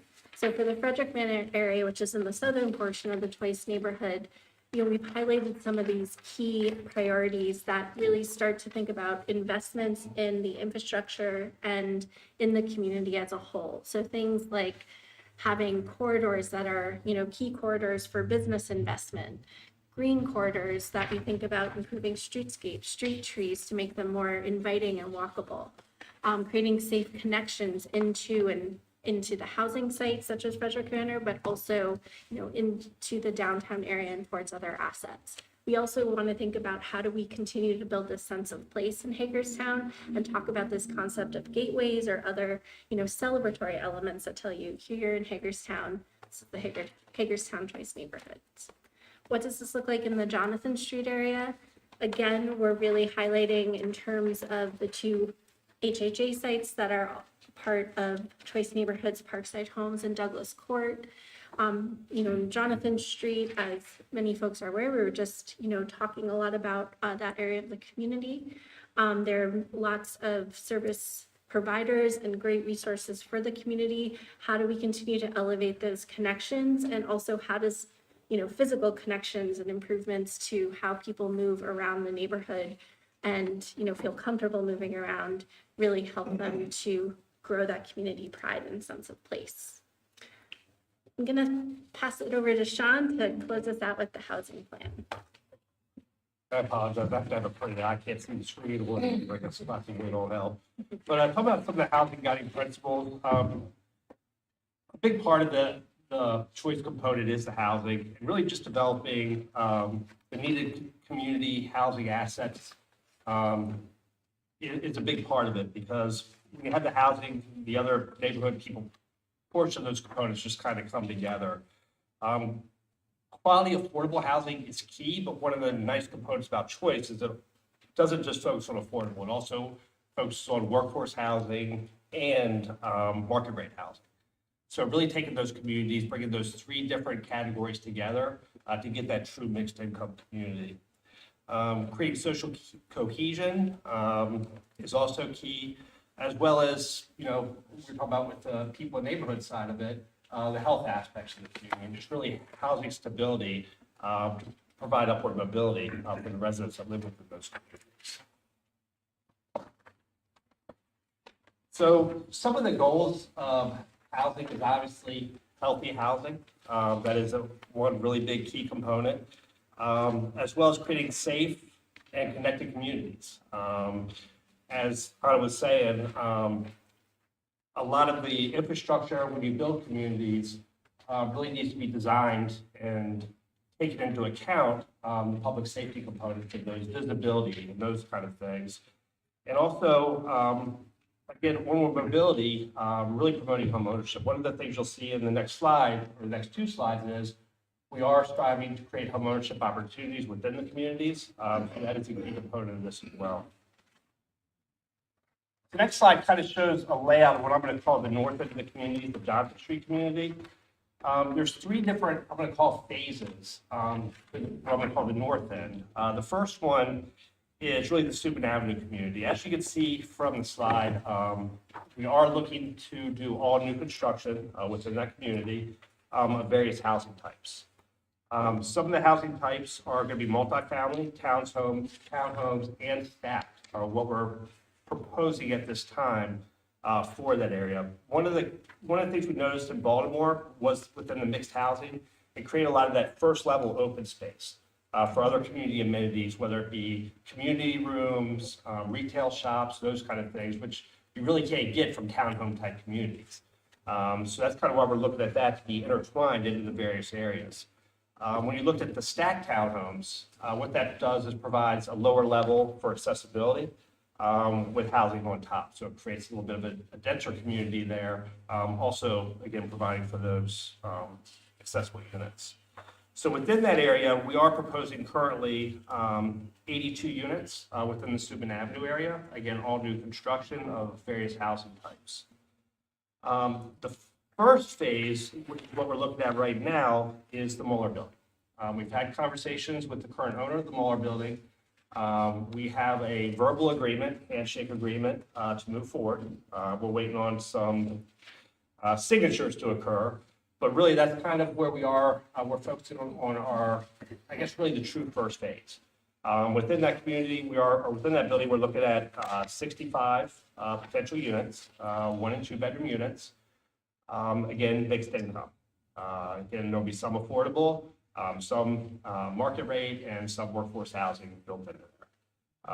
The reason that's first is because if residents want to move from Subin to Douglas, we won't displace them. It'll be a one-time move into the new building if that's where they opt to go. So it just kind of makes sense to start with a community where there's really no housing in it. So we have that ability to transfer people, if that's what they desire to do. The third phase is Douglas Court, and right now we are proposing 20 home ownership units within that street. Currently, the plan is duplex housing, and again, that's where we'll really kind of start off with the home ownership opportunities. The third and final, or fourth, I guess at this point, the fourth phase would be Frederick Manor. This plan is more than likely going to be tweaked a little bit. I think after we got back from Baltimore, we realized maybe rehab is not quite the direction we want to go in. We were also looking at Frederick Manor as potentially the first phase, and that's why rehab's in there, because in order to really be successful and competitive in applying for the choice grant, you need to have housing leverage funds. We've decided to kind of shift that focus off Frederick Manor, move it over towards the Muller building, again, unoccupied, allows a little bit of flexibility in how we obtain the funding and what we can do with that community moving forward. Again, mixed income, mixed housing types, multifamily, townhomes, stacked, and we are proposing at this point approximately 307 units within the Frederick Manor community of those various housing types. Again, these are all drafts. We'd like to hear your feedback on really everything we've discussed. The draft plan itself, we will be delivering next week, and we will get you guys a copy of that, which will go into a lot more detail than what we're discussing here. And again, if you feel like we need to shift directions, look at different avenues, we're open. We'd like to have that discussion, but this is kind of our starting point with those discussions to move forward.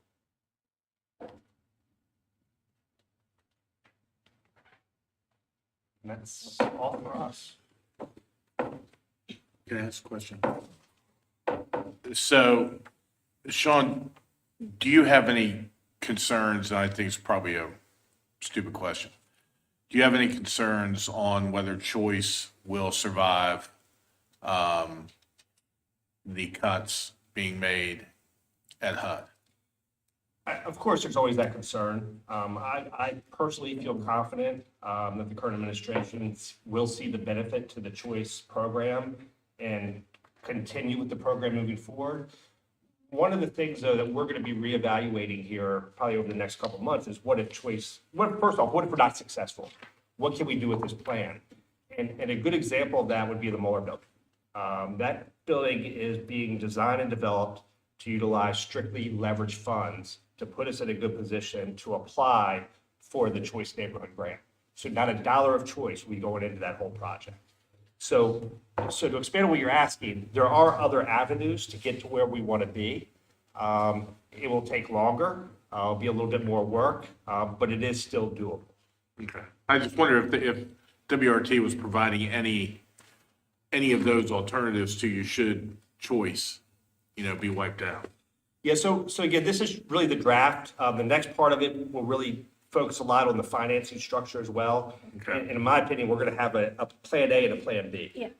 The plan A would be if everything comes together perfectly and everything aligns, great. And the plan B will be what if we're not successful, or what if these other opportunities aren't there, or we're not successful in obtaining them. I mean, it'd be a shame if this was dropped. Right. So I definitely don't see it more being to shame. dropped. It's a matter of really, in my opinion, of how long will it take to accomplish. Right. Okay. So with the number of units here, again, it's been a long day. Will this increase the number of available housing? It will in the increase the area? number of available housing. As part of Choice, it's a one-for-one replacement of the 3 target housing sites, the public housing communities.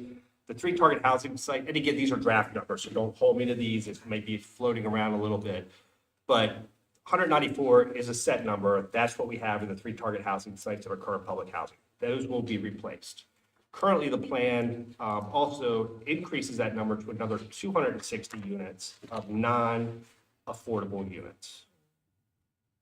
So yes, it'll be, as the plan is drafted today, another 260 units. 260. Oh my gosh.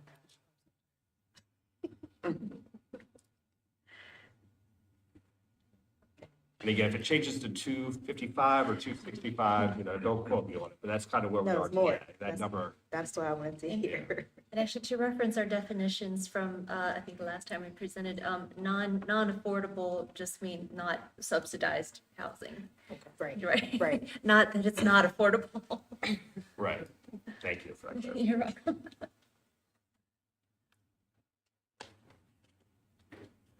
I do want to say, the trip was very eye-opening. So I'm a visual person, so I gotta see what can happen. So, the one, I'm not sure, I can't remember her name, but she was, one of the ladies that was taking the tour with us. I think she was like the ambassador for them. On the street, Denise? Maybe, I'm not sure. Yeah, I'm not even gonna. Met a lot of people that day. Yes, she sent some pictures of what was the one project? Perkins. she sent me pictures of what Perkinson or just Perkins? I believe it's just Perkins. Looked like, and it reminded me so much of like Suman's Park Place. And the remodel of it is extraordinary. Like, and the amazing thing is that they let the residents really have a voice and a word in the decision. What, like, it's art all over the place. What was the name of the one? The Ella. The Ella. It was just amazing. Was that the one I sent you? Or was that a different No, it's a neighborhood? different. Okay.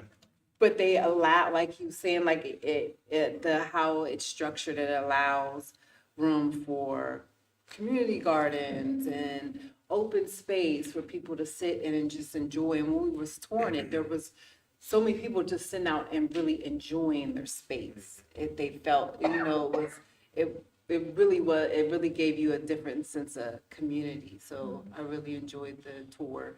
And Baltimore Housing Authority, they were amazing. Like, they really spoke honestly and open. Like they said, it was hard to get the residents to leave.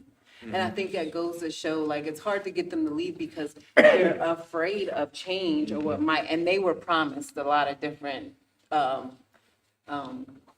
people came in and made promises and failed. So when Choice came in, they were still kind of like, had a wall up, like, yeah, this isn't gonna happen. And they wouldn't leave.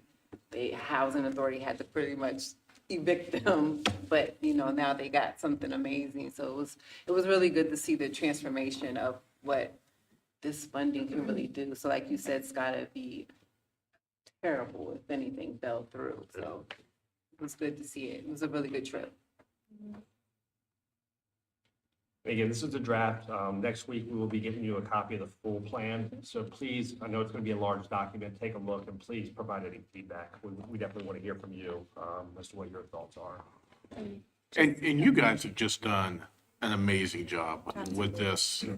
And, I see it every day, of what you're doing. And that is probably more of a reason that it would be a travesty if this was dropped, because what you guys have come in, WRT, working with them, has really developed a solid transformational plan for these communities, and yeah, it'd be awful. So thank you. And that's why it was important to highlight choice neighborhoods in our state and the city, so everybody knows the work that's being done behind the scenes and getting the residents' feedback and the community members around's feedback. Because like Councilwoman Bell says, that's very important for a project like this. And that's one of the things that's important is a lot of the stuff we just went over is feedback from the community. Right. It's not us making those decisions. It's from the surveys and the outreach and the meetings we've had. That's where that information is coming from. I think it's great. Looking forward to the bigger packet. Yeah. 200 plus pages. Oh, my goodness. Donna, can we get that kind of? Then you have the final one coming in Look, September. can we get that kind of file on our email, 200 plus? We'll see. We'll get one copy for all of us. All right, well, thank you all. Thank you. Thank you so much.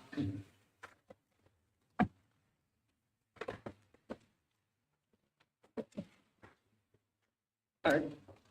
Next up, we're going to change it up just a smidge and have Jim Bender come up. We're going to talk Meritus Park fireworks exemption and the right-of-way at rear of 528 East Franklin Street.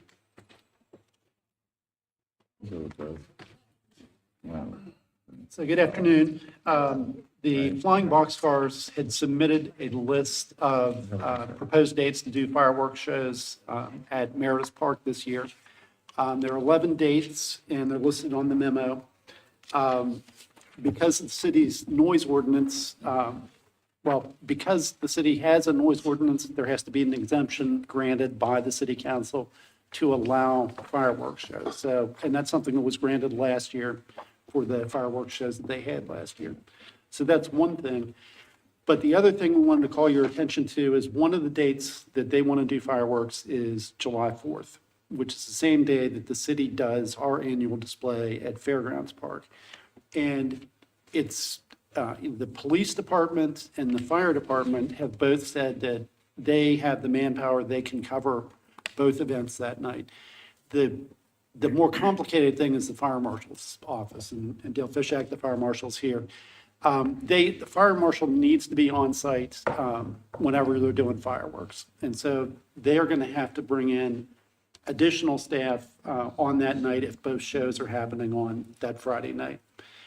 What that would mean is they will not have staff available to go to other parts of the city where people might be setting off fireworks illegally, and being able to police that or deal with that. So I think the choices are either we allow both events to happen that night as they're planned right now, and we just recognize that we're not going to have coverage for the rest of the city for illegal fireworks during that time. The city does have the option with our vendor to move the city's fireworks display to July 5th, move it back a day so that they're not on the same night. But we need to make that determination pretty quickly because they've got scheduling things. Or the other possibility is to tell the flying boxcars, you can't do your fireworks on the 4th. So I have a question. Could the boxcars ask for the county's fire department to come and help them out for their specific event? That way we can make sure that we have coverage for all of the citizens that live in Hagerstown. So, first of all, let me introduce myself, Dale Fishak, Fire Marshal, City of Hagerstown. The county, it's not the fire department issue, it's the fire marshal issue. We have to have a fire marshal on site as part of the permitting process and the ability to shoot the fireworks off. That falls under us here at the city because we have our own fire marshal's office. And it's not that we don't have the coverage to do the events. We just don't have the coverage to do enforcement with illegal fireworks because we will have all of our staff split between two shoots. The one that occurs for the city is a very timely event, so it's scheduled to go off at a certain time. The one for the flying boxcars is dependent on the finishing of the game, and that can be a quick game, that can be a very long game. I've had experience where we've been there for a short time, not with flying boxcars, but when we had the Suns and did the shoots, I've been there where we've been up almost against the midnight deadline of getting them shot off. So there's no way to schedule that. So the real complication is on the side of enforcement, and we will not have any depth on the bench to do enforcement while we're on the site for the shoot. Right, so I guess, I'm not sure if I'm understanding maybe. The county doesn't have a fire marshal. Yeah, That's what it's it is. fire Okay. marshal, so yeah, it would be. They yeah, depend on the state rely fire on the marshal's office to provide them service. I see, I see. Could we ask the boxcars to run their fireworks on the 5th and we would continue our routine of running it on the 4th maybe? Have it vice versa? That would be up to you. You could, Okay. we will make happen whatever you want. I just want Okay. you to be aware of our limitations. So you can do 2 of the 3, right, is what you're saying? We can do the shoots, but we won't have any enforcement. That's what I'm We saying. You we can do 2 of the one, 3. yeah, You can either do both shoots with no enforcement, 1 shoot with enforcement, correct, right? You can do 2 of the 3. yes. I don't have an interest in changing our night. That's just my opinion. I don't either. So that's why I'm saying, can we just flip it vice versa? Like, just ask them to have them actually shoot it on the 5th? Do we know, do But they it's have a just game? for the- on for the the- game there on the Oh, they play the whole weekend. Yeah. but I would- Yeah, they can they shoot play it the on a whole different weekend, not day. weekend. Can always ask. I mean, on a larger scale, it's free to everyone who lives in Hagerstown. The only people who are gonna enjoy the fireworks at the game are the people who paid for tickets. So to change the day, that's the only reason why, since it's maybe switch it the other way. But I don't know. So for me, with the requested dates, it's a no for July 4th for me, for the boxcars.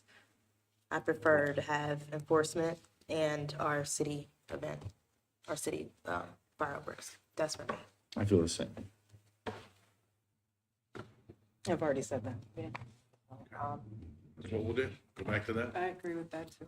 The rest of them are okay, the rest of the dates are okay with everybody? Because the 5th is on a Saturday, the Yeah. 6th is on a Sunday. They are running games the whole weekend. They can, I'm fine with The rest of the dates are fine, but I just a question, because I know we get the emails every time. Will the boxcars continue to advertise these dates to let the community know that fireworks for these dates, so they can make sure their pets are in a okay position or condition? Yeah, we can make that request. Yes, thank you. Thank you. thank you, guys. Thank you.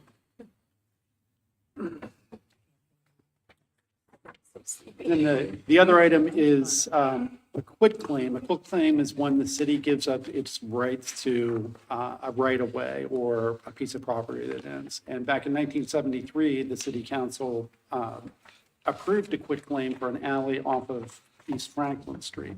And typically what happens is you do a quitclaim, one property owner that abuts the right-of-way gets half the alley, and the person on the other side of the alley gets the other half. At that time in 1973, they did record a deed for one of the adjoining properties, but a deed was never recorded for that other property. And now that other property owner is wanting to sell his property, but he wants to include that piece of the right-of-way that really is his, but it was never added to his property. He wants to be able to convey all of that at once. So really, this is just going back and sort of reapproving that action from 1973 on the quitclaim. And if the council is in agreement, then we will introduce an ordinance next week at a special session to approve this quitclaim. Fine with me? Thank you. Thanks, Jim. Jim? Thank you, Jim. All right. Last but not least, Mr. Eric Dyke, talked about our parking system update. Okay. You Oh, my Oh, goodness. no. No, we saved the best for last. Oh, no. You got me crap out. gotta talk about the P Right. word. 8 minutes. Oh, my goodness. Well, I gotta That's go, the lead room. but You, I think that the memo you wrote was absolutely spot on, oh, thank you. and I agree with your recommendation. No, That's thank just my you. opinion. Meeting adjourned.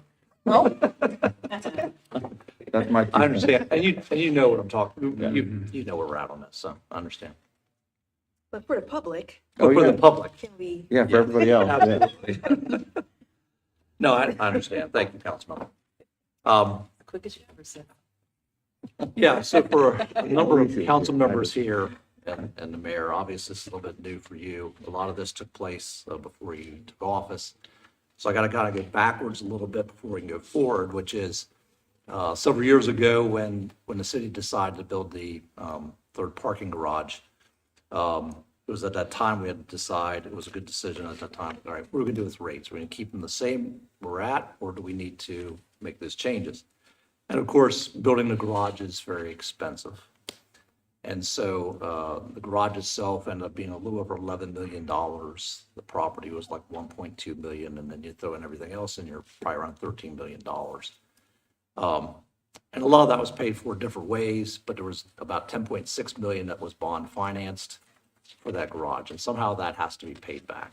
So a decision was made to make some changes to the rates. And they went into effect on July 1, 2024, which was the fiscal year, beginning of the fiscal year. So I'm just going to go down through these, and so if you have any questions anywhere along here, just ask. So the hourly parking rates in the parking decks went from $1 an hour to $2 an hour. The maximum daily parking rate in the garage went from $8 per day to $24 per day. The monthly parking rates varied. They used to be $70 a month. At the university deck, which is across the street here, it remained at $70. At A&E, the Arts and Entertainment District parking deck, which is on Renaissance Way behind the restaurants off South Potomac, went to $80. So there was a slight bump there. And we decided that the new garage, the Hub City Garage at Hub, we go to $90. The after-hour rates in the parking decks had been a flat $2 rate. Now, the history on that is that when I took over parking in 2009, there was parking was free after hours and on weekends, and we were only charging about 33% of the time. And obviously, you just can't pay back your debt and your bills on that kind of ratio.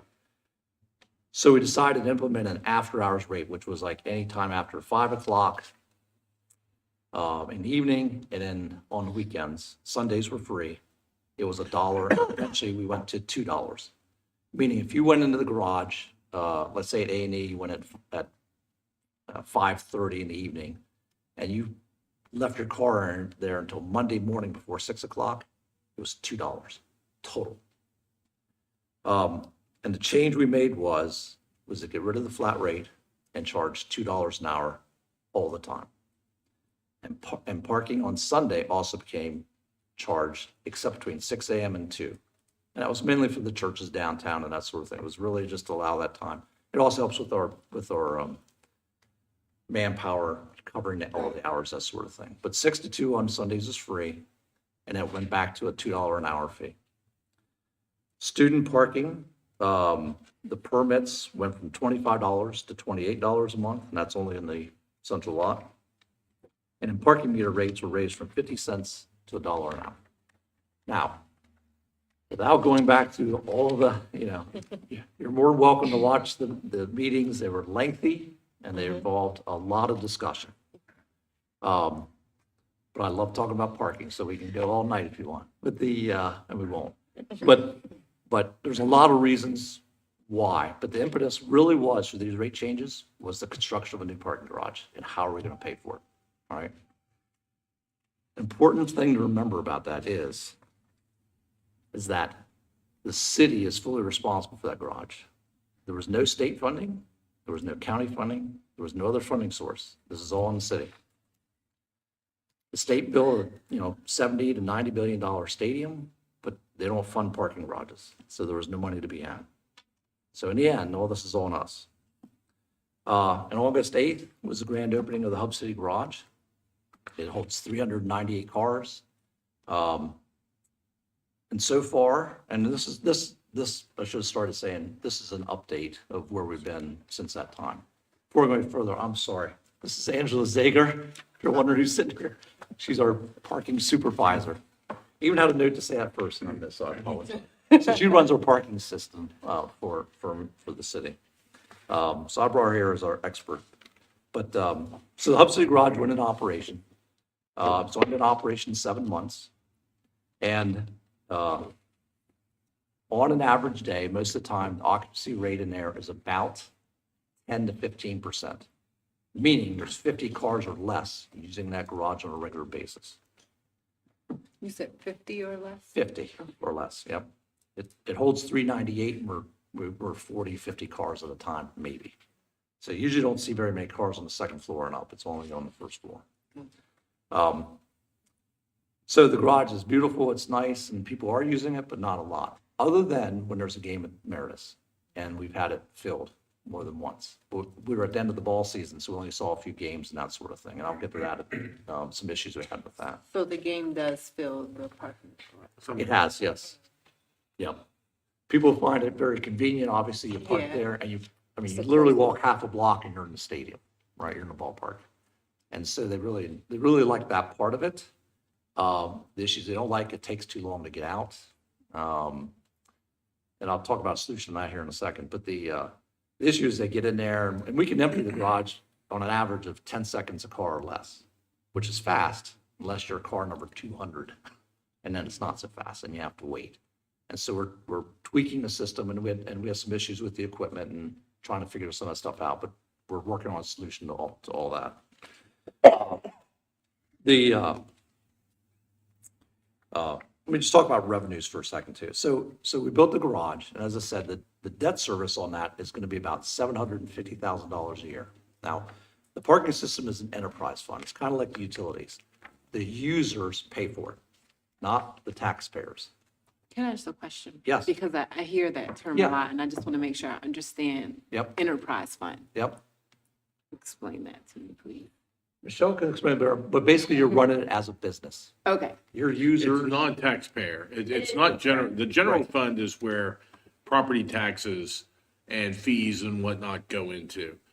golf course, parking, utilities are all user-generated revenue.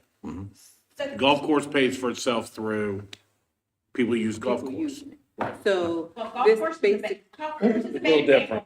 We as a city have elected to classify it as an enterprise fund.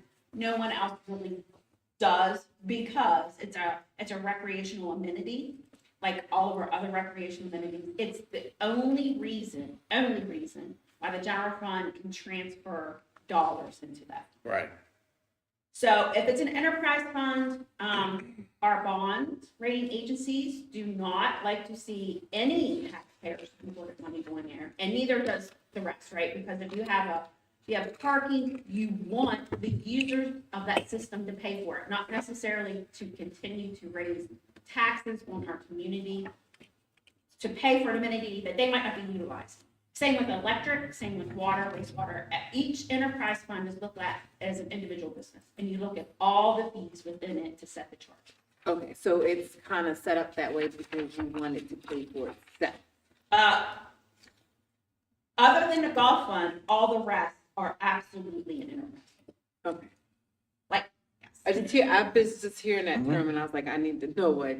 Yes. enterprise fund is. No, and it's not unique to just the city. If there's other water funds and wastewater funds, again, local governments, they have it set up as an enterprise fund. Counties have it set up as an enterprise fund. And you should not be transferring taxpayer dollars out of your general fund for your core community services to those enterprise funds, which should be self-sufficient and, again, utilizing the cash and the revenue from which they generate.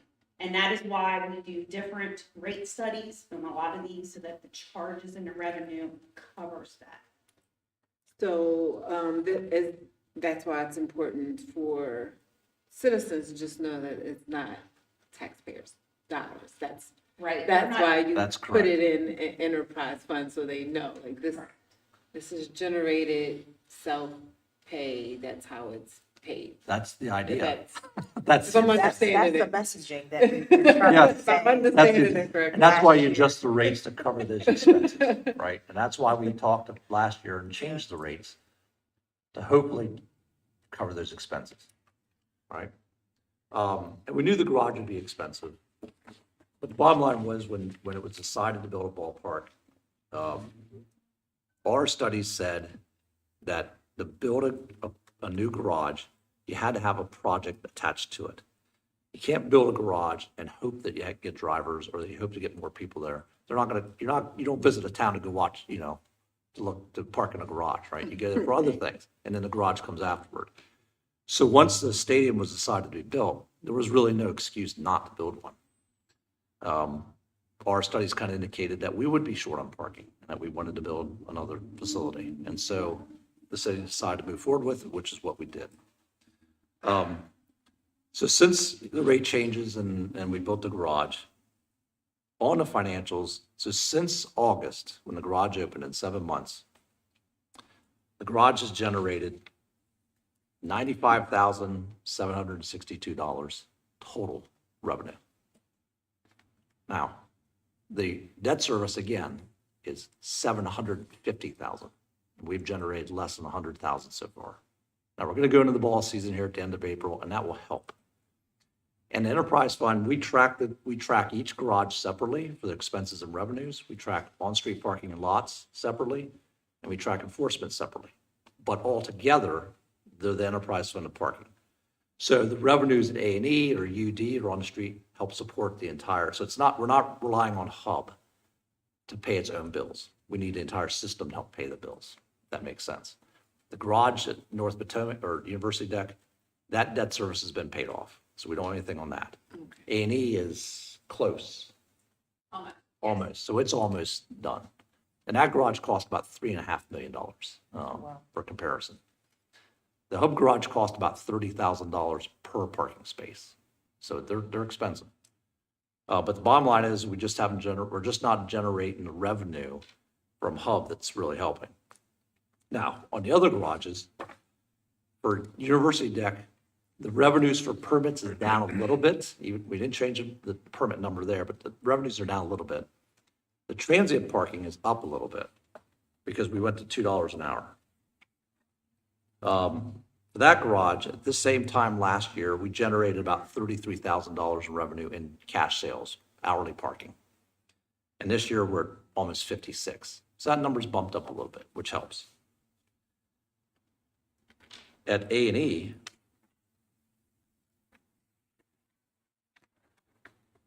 the permits are about the same.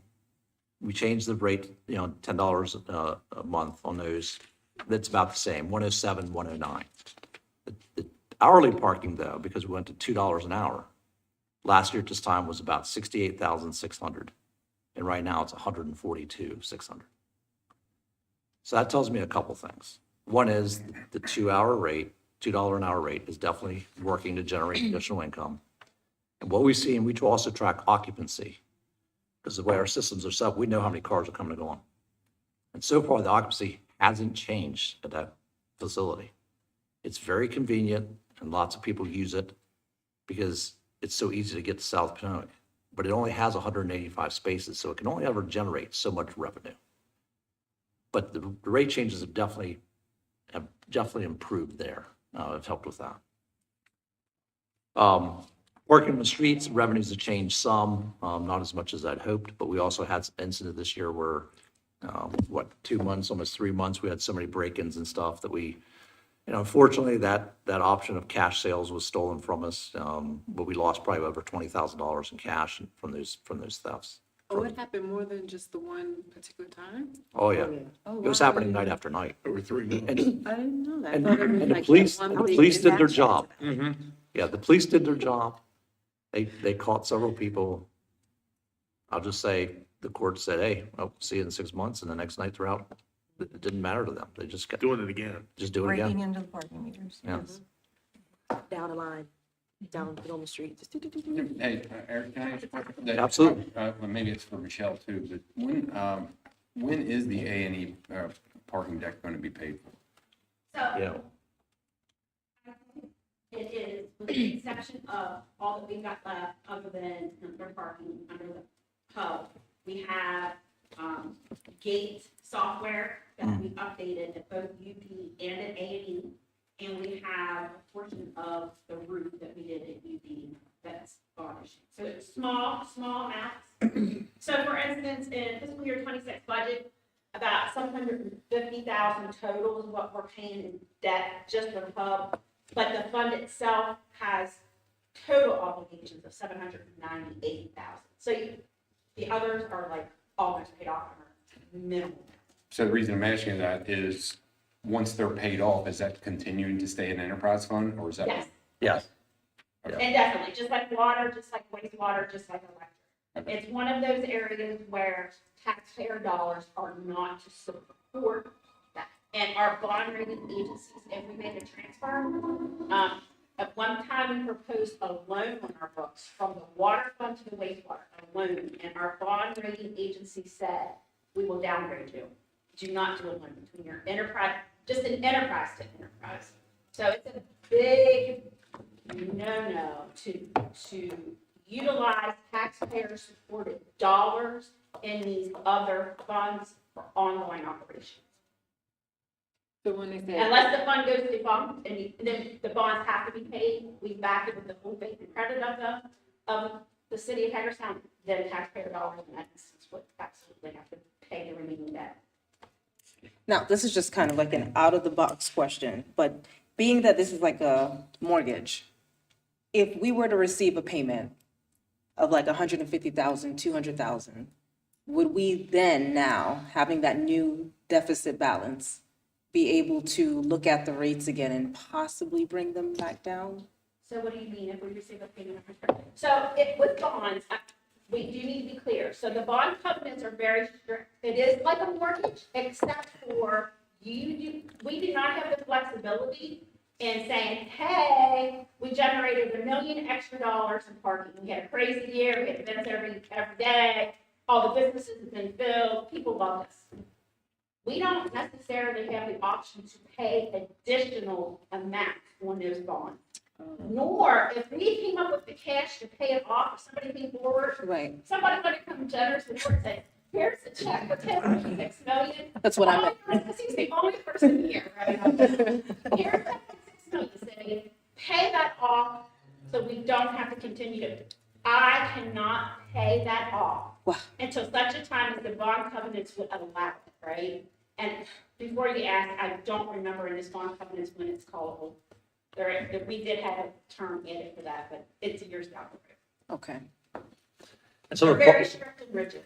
I see. and some of the projects she's talking about is your gate equipment is a lot of electronics and that sort of thing. It doesn't last forever, and so you have to replace it. The A&E garage opened in January 2007, so it's got some age on it. The UD deck opened in 1986. And so back in 2013, we did a review and had an engineer take a look at it and did a little over $300,000 in repairs. And so that's what you have to do on these structures and stuff. You have to look at them. You have to, and we're doing that again this year on both of the garages to start figuring out what we need to do in the future and plan for it. So there's always ongoing expenses on these facilities, right? So again, so that's kind of what's happening with the finances a little bit. And as you know, there's been a number of businesses that don't like the end of the flat rate, which I understand their position. I'm just telling you financially it is helping us, and mainly at A&E, financially it hasn't harmed us that I can tell in our occupancy. It's still well used, and it definitely has generated a lot more revenue than we were this time last year, which is what we need. We honestly, Michelle and I were just talking about this today and yesterday. The parking system is going to go in the red for the next 5 years. It just is. You'll be there before. Yeah. We currently have a little over $1 million in cash in parking. Before we built Hub, we had about 1.6, but we used some of that cash to purchase property and pay the engineers and whatever else that had to be involved in that. So we're a little over $1 million in cash right now, about $1,044,000, I think. So, but that will get eaten up pretty quickly with this, with the debt that we have to pay. Okay. But again, I know some of the businesses are concerned about that, and they've spoken to you about that. And this council, you guys have the choice to do and change and whatever rates you want to do. And that's up to you. I'm just giving you the figures and telling you what the numbers are saying to us, and then you have to decide what to do. With the issues of the parking meters, we're probably gonna have to invest anywhere from $45,000 to $70,000 in probably some kiosks and stuff if we want to go that way. People are still complaining because they can't pay cash. We don't really want to go back to cash, but we could put kiosks in that you could use a credit card, which would be a lot easier. Yeah, I was gonna But mention those machines are probably $7,000 to $8,000 each, and then there's still ongoing fees, and so it like anything, it's new technology, it may cost. You wouldn't need one at every spot. You'd have No, we need about Yeah. 7. We need about Strategically on 7. the block. Exactly. So like the way DC has them is they're like doubled. Yeah. They're like doubled together at a parking spot. So there's Yep. two, and then credit card, coin, or go on the app. We wouldn't put them in this space. Yeah. Yeah. We're just talking about the big kiosk. Oh, the big Yeah. actual Yeah. one where you Right. can go to They the have them number in- Right. location. Yeah. Street. Right.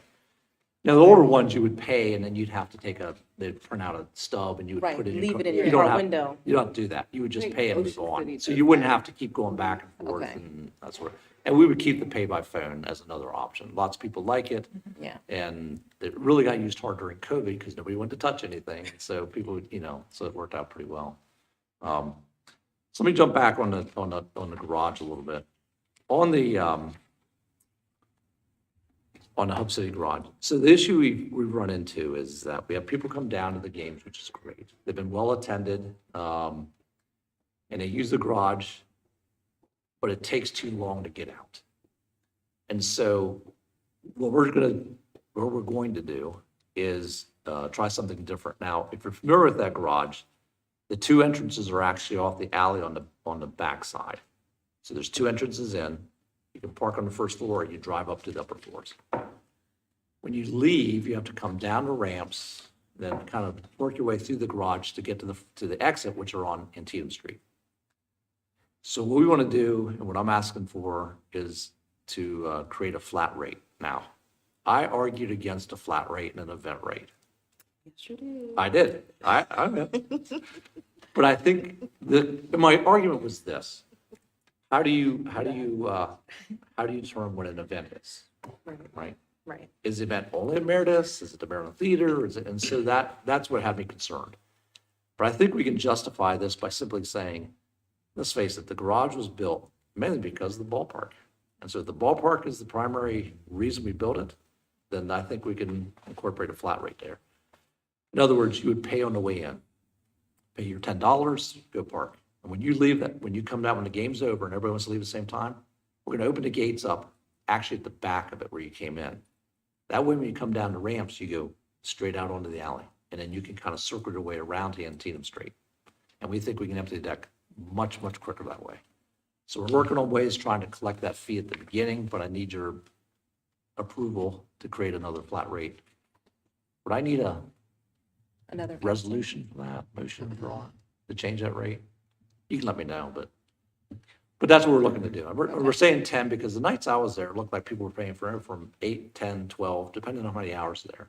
10 seems to be, I think, a pretty good rate for that. And I think if people come downtown and know exactly what they're going to pay for that, that helps. It also helps that you have this good time at the garage or at the ball game, and you walk across the street.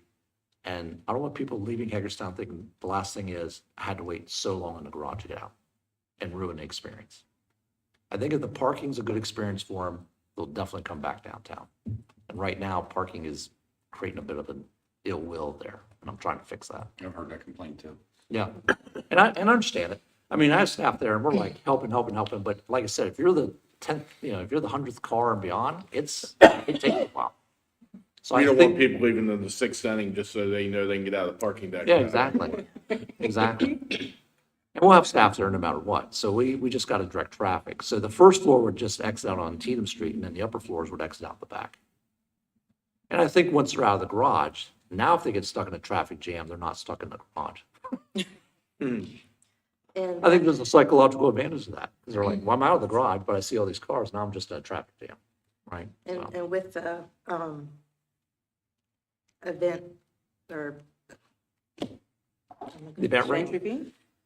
flat fee, Yep. the $10 for the ball games, Yeah, there would be obviously a schedule that everybody would know ahead of time, okay, this is the day of a baseball game. right. If I park here, it's $10.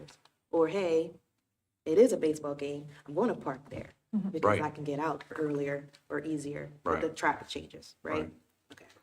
Now, we were hoping that the, and there was even talk at one point of building the garage actually like in our central parking lot, so that people would have to walk through the downtown. And eventually we decided not to do that.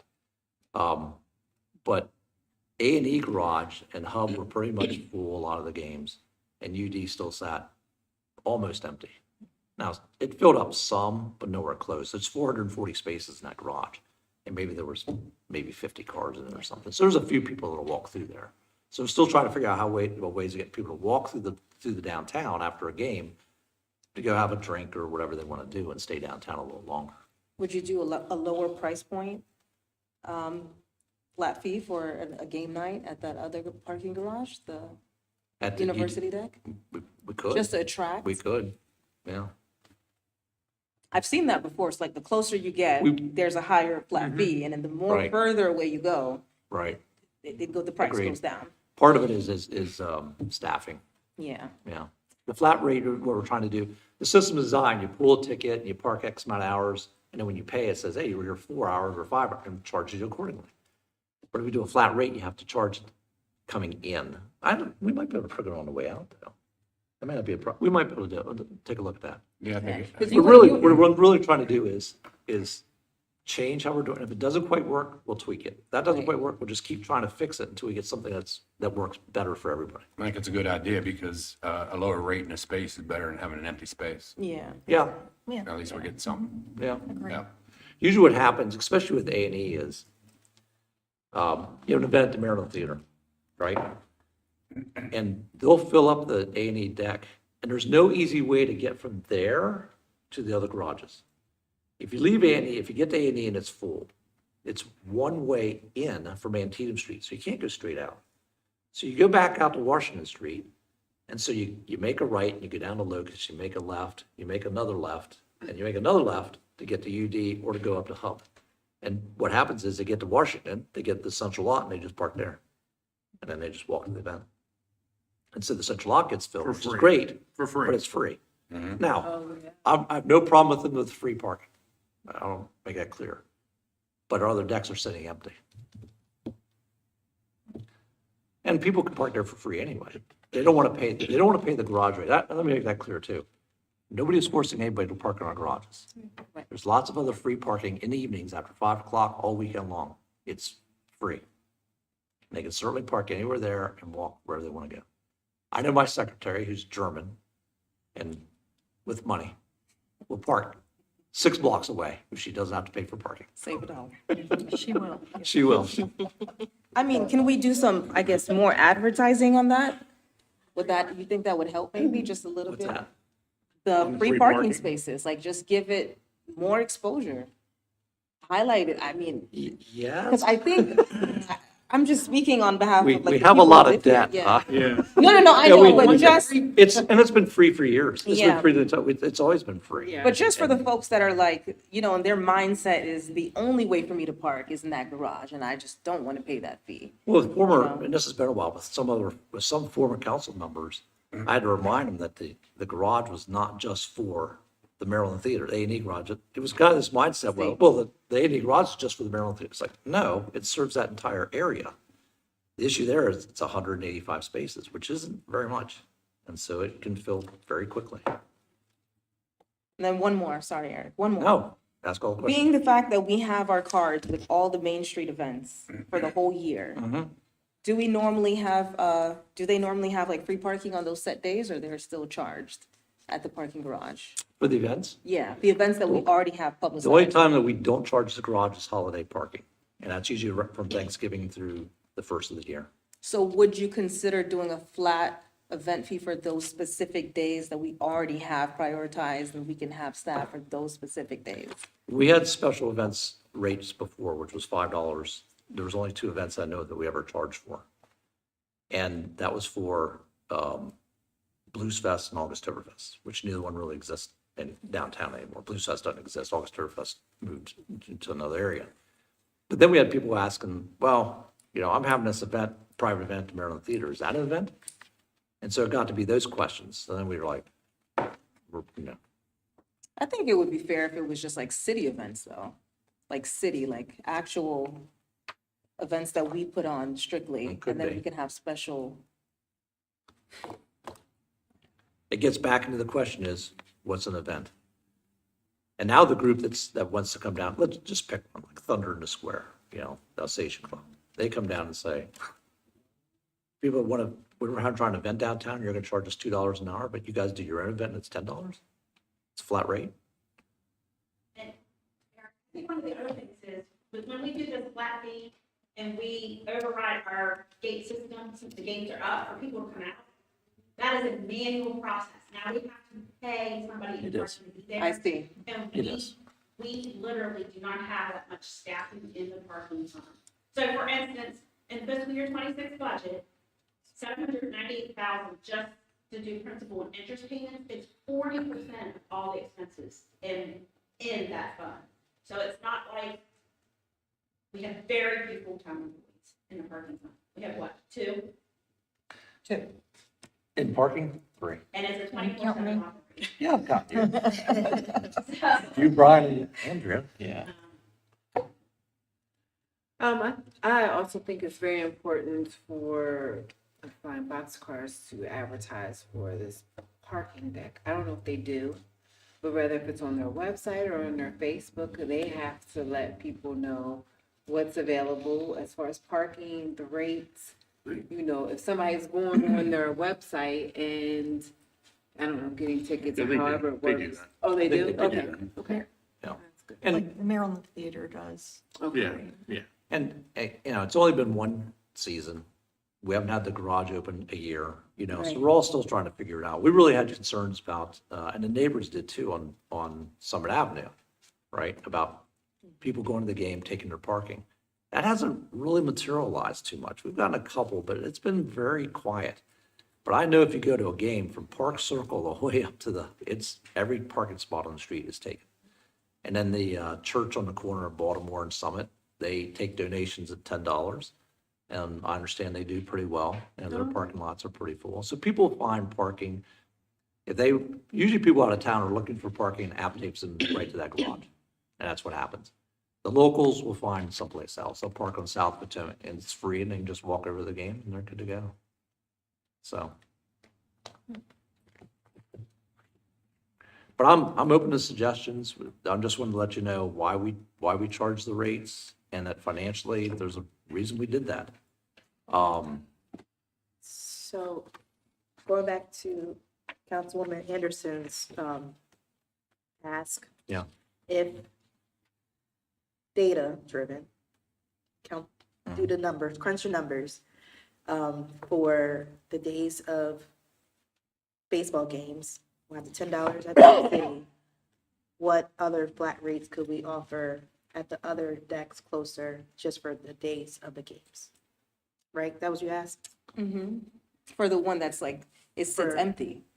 We're saying For like we would rather discount it than sit it empty. We might be able to do that, yeah. I think We it's could probably worth, I think it's set worth that. it. Yeah, I think it's worth it. You'll be surprised at how many people are willing to save $3, $5 So yeah. we can verbally say yes on something. on something, and then have to come back to vote Or for do the you want other to wait? change as well? Or do you want to wait? Yeah. Do you want to wait for the other two to come back in on it? Yeah, for the rate. Say that again. Do you want to wait for them to come back in on it, the other two council members? No. It'd have to be formalized, Okay. a regular session Okay. to The change rates the were rate. approved by Okay. Yeah, Right. Any changes should be as well. yeah. Okay, so far we have the rate change for home games at Hub City Right. and rate change same time at UND, Like a discounted rate, like yeah. a discount, Okay. right? Okay. I'll write something up. See if I can get it, I'll see if we can get that together for this month.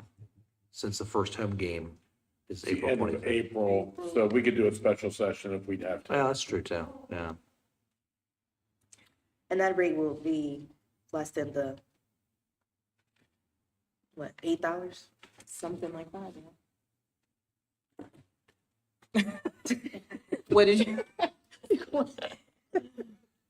Do we have to cut that? 10's a lot easier to work with Okay. than 8. I know. 8's a lot of ones you have to I get know, back. Okay. And I know I know pretty much what the average is in the games. The 3-hour game, it's $6, but they usually come a little early and still, the games I worked last year was easily $8, $10, $12 all the time. 10 and That 12. what?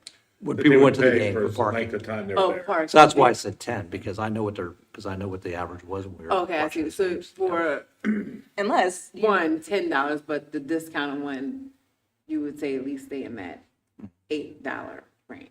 No, so he's Wait. saying no. I'm So saying 10. Yeah. I'm Okay, suggesting, okay. I'm suggesting 10. You tell me. Eric, okay. I have an idea. I have an idea. No,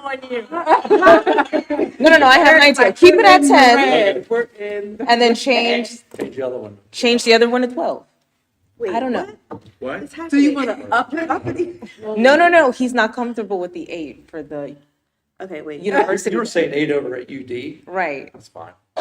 okay. Yeah, she would say like if you was. Okay. We stand discounted, right? Right, So and I'm agreeing. That's Yeah. lower My than, only thing is I would go less than you did. Yeah. Then that would I get people to thought walk so through. too, That would but get I people to wanna- walk down. I'd say 5. I'd say There you 5. go. She was looking like 8. I misunderstood, I'm sorry. Okay. 5 at University Deck, Yes. Yeah, see, Yeah. Michelle's head's exploding back 5 there. at University Deck, 10 at Hub City. Yeah. We might have 200 spaces full but I was like at $5 for a game. That's fine, there's What about 440 A&E? spaces in there. Yeah. What about A&E? No. Focus on Hub. Okay, Let's come back with plans to continue to work out. Okay, that's fine. that sounds Yeah. good. What we've Not 5. experienced Yeah. utilization wise is the UD deck is not seeing new partners. No. Right. But that's what AE we is not seeing Right. new partners. So if we move the people from all the other decks and have them pay us less, it's not helping to offset. They won't. Listen, people will pay for convenience. They'll pay. That's why they pay at A&E. We changed the rates and they're still coming because they can get out of their car and literally walk into the building or across the street to the theater. Yeah. Our I occupancy agree. hasn't changed there. And because they don't want to walk and it's convenient.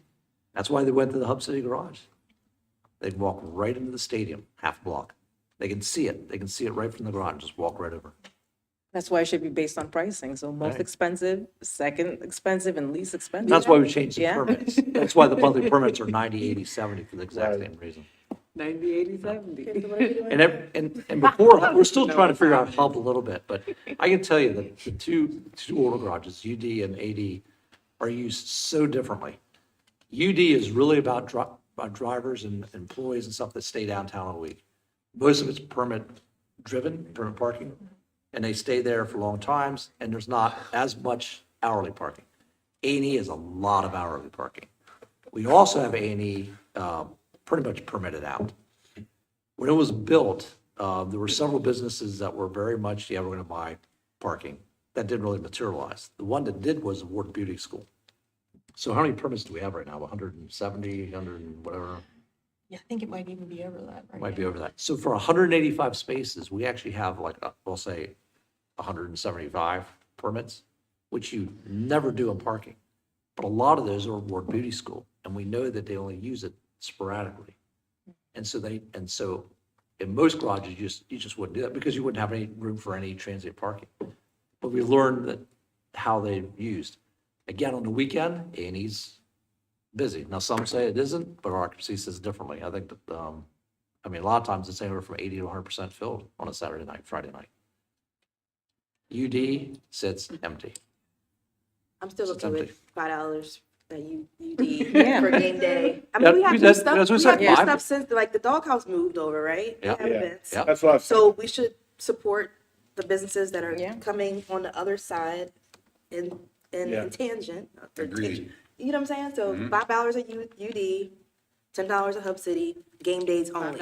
Yeah. We at least came back to the table to have this very great memo, very, very detailed, once again, about parking, and we're still hearing from the community, and we're still listening, we're still coming up with solutions, and can we please be adjourned soon? Because we had such a long day. And So I understand, I agree. But I love talking about parking. Put all our love into I know. one It's a agenda. normal day. know. for me. Oh my So- This should have its own day. Listen, I'm if it gonna doesn't share quite this to work, everybody. Thank doesn't you. quite work, we'll come back again and we'll tweak it again. There we If it's go. not, I'll come back as many times as you want me to. All right?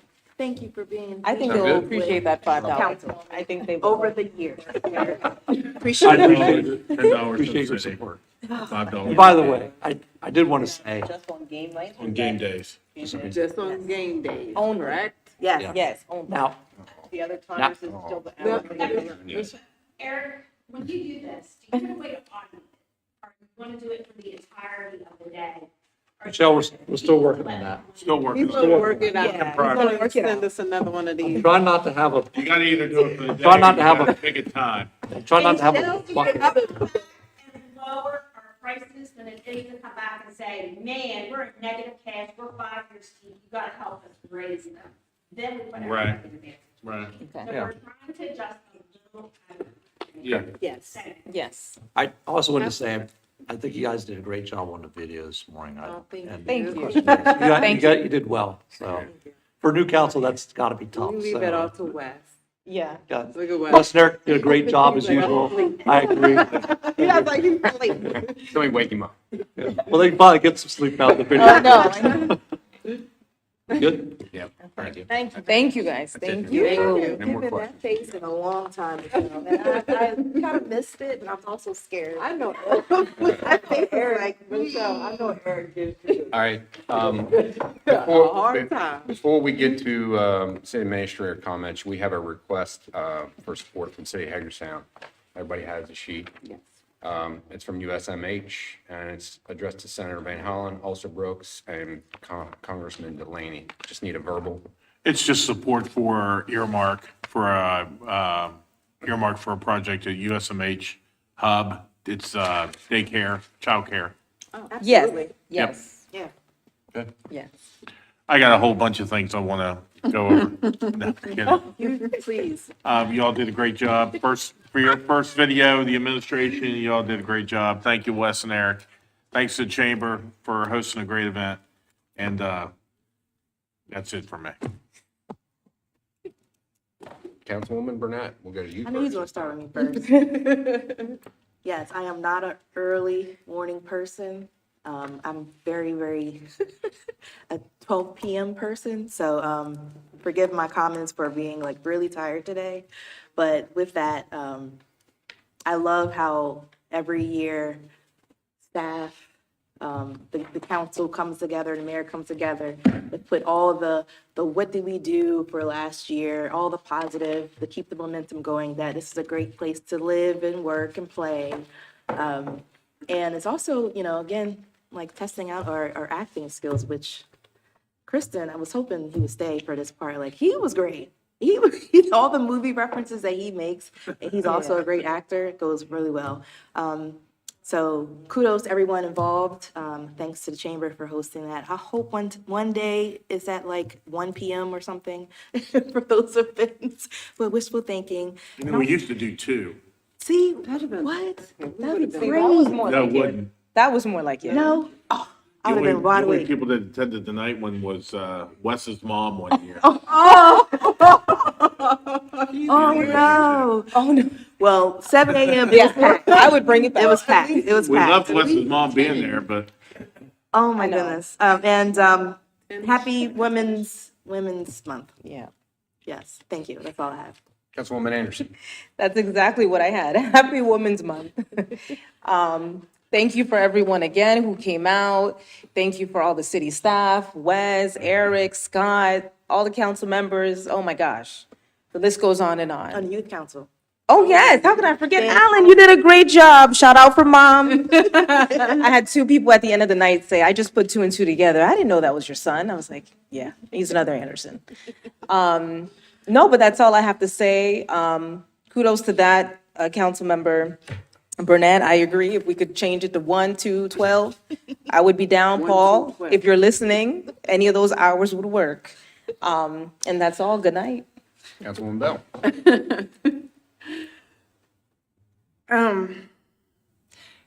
It was, I really enjoyed it. Like, I'm telling you, the video was hard, but I really enjoyed it.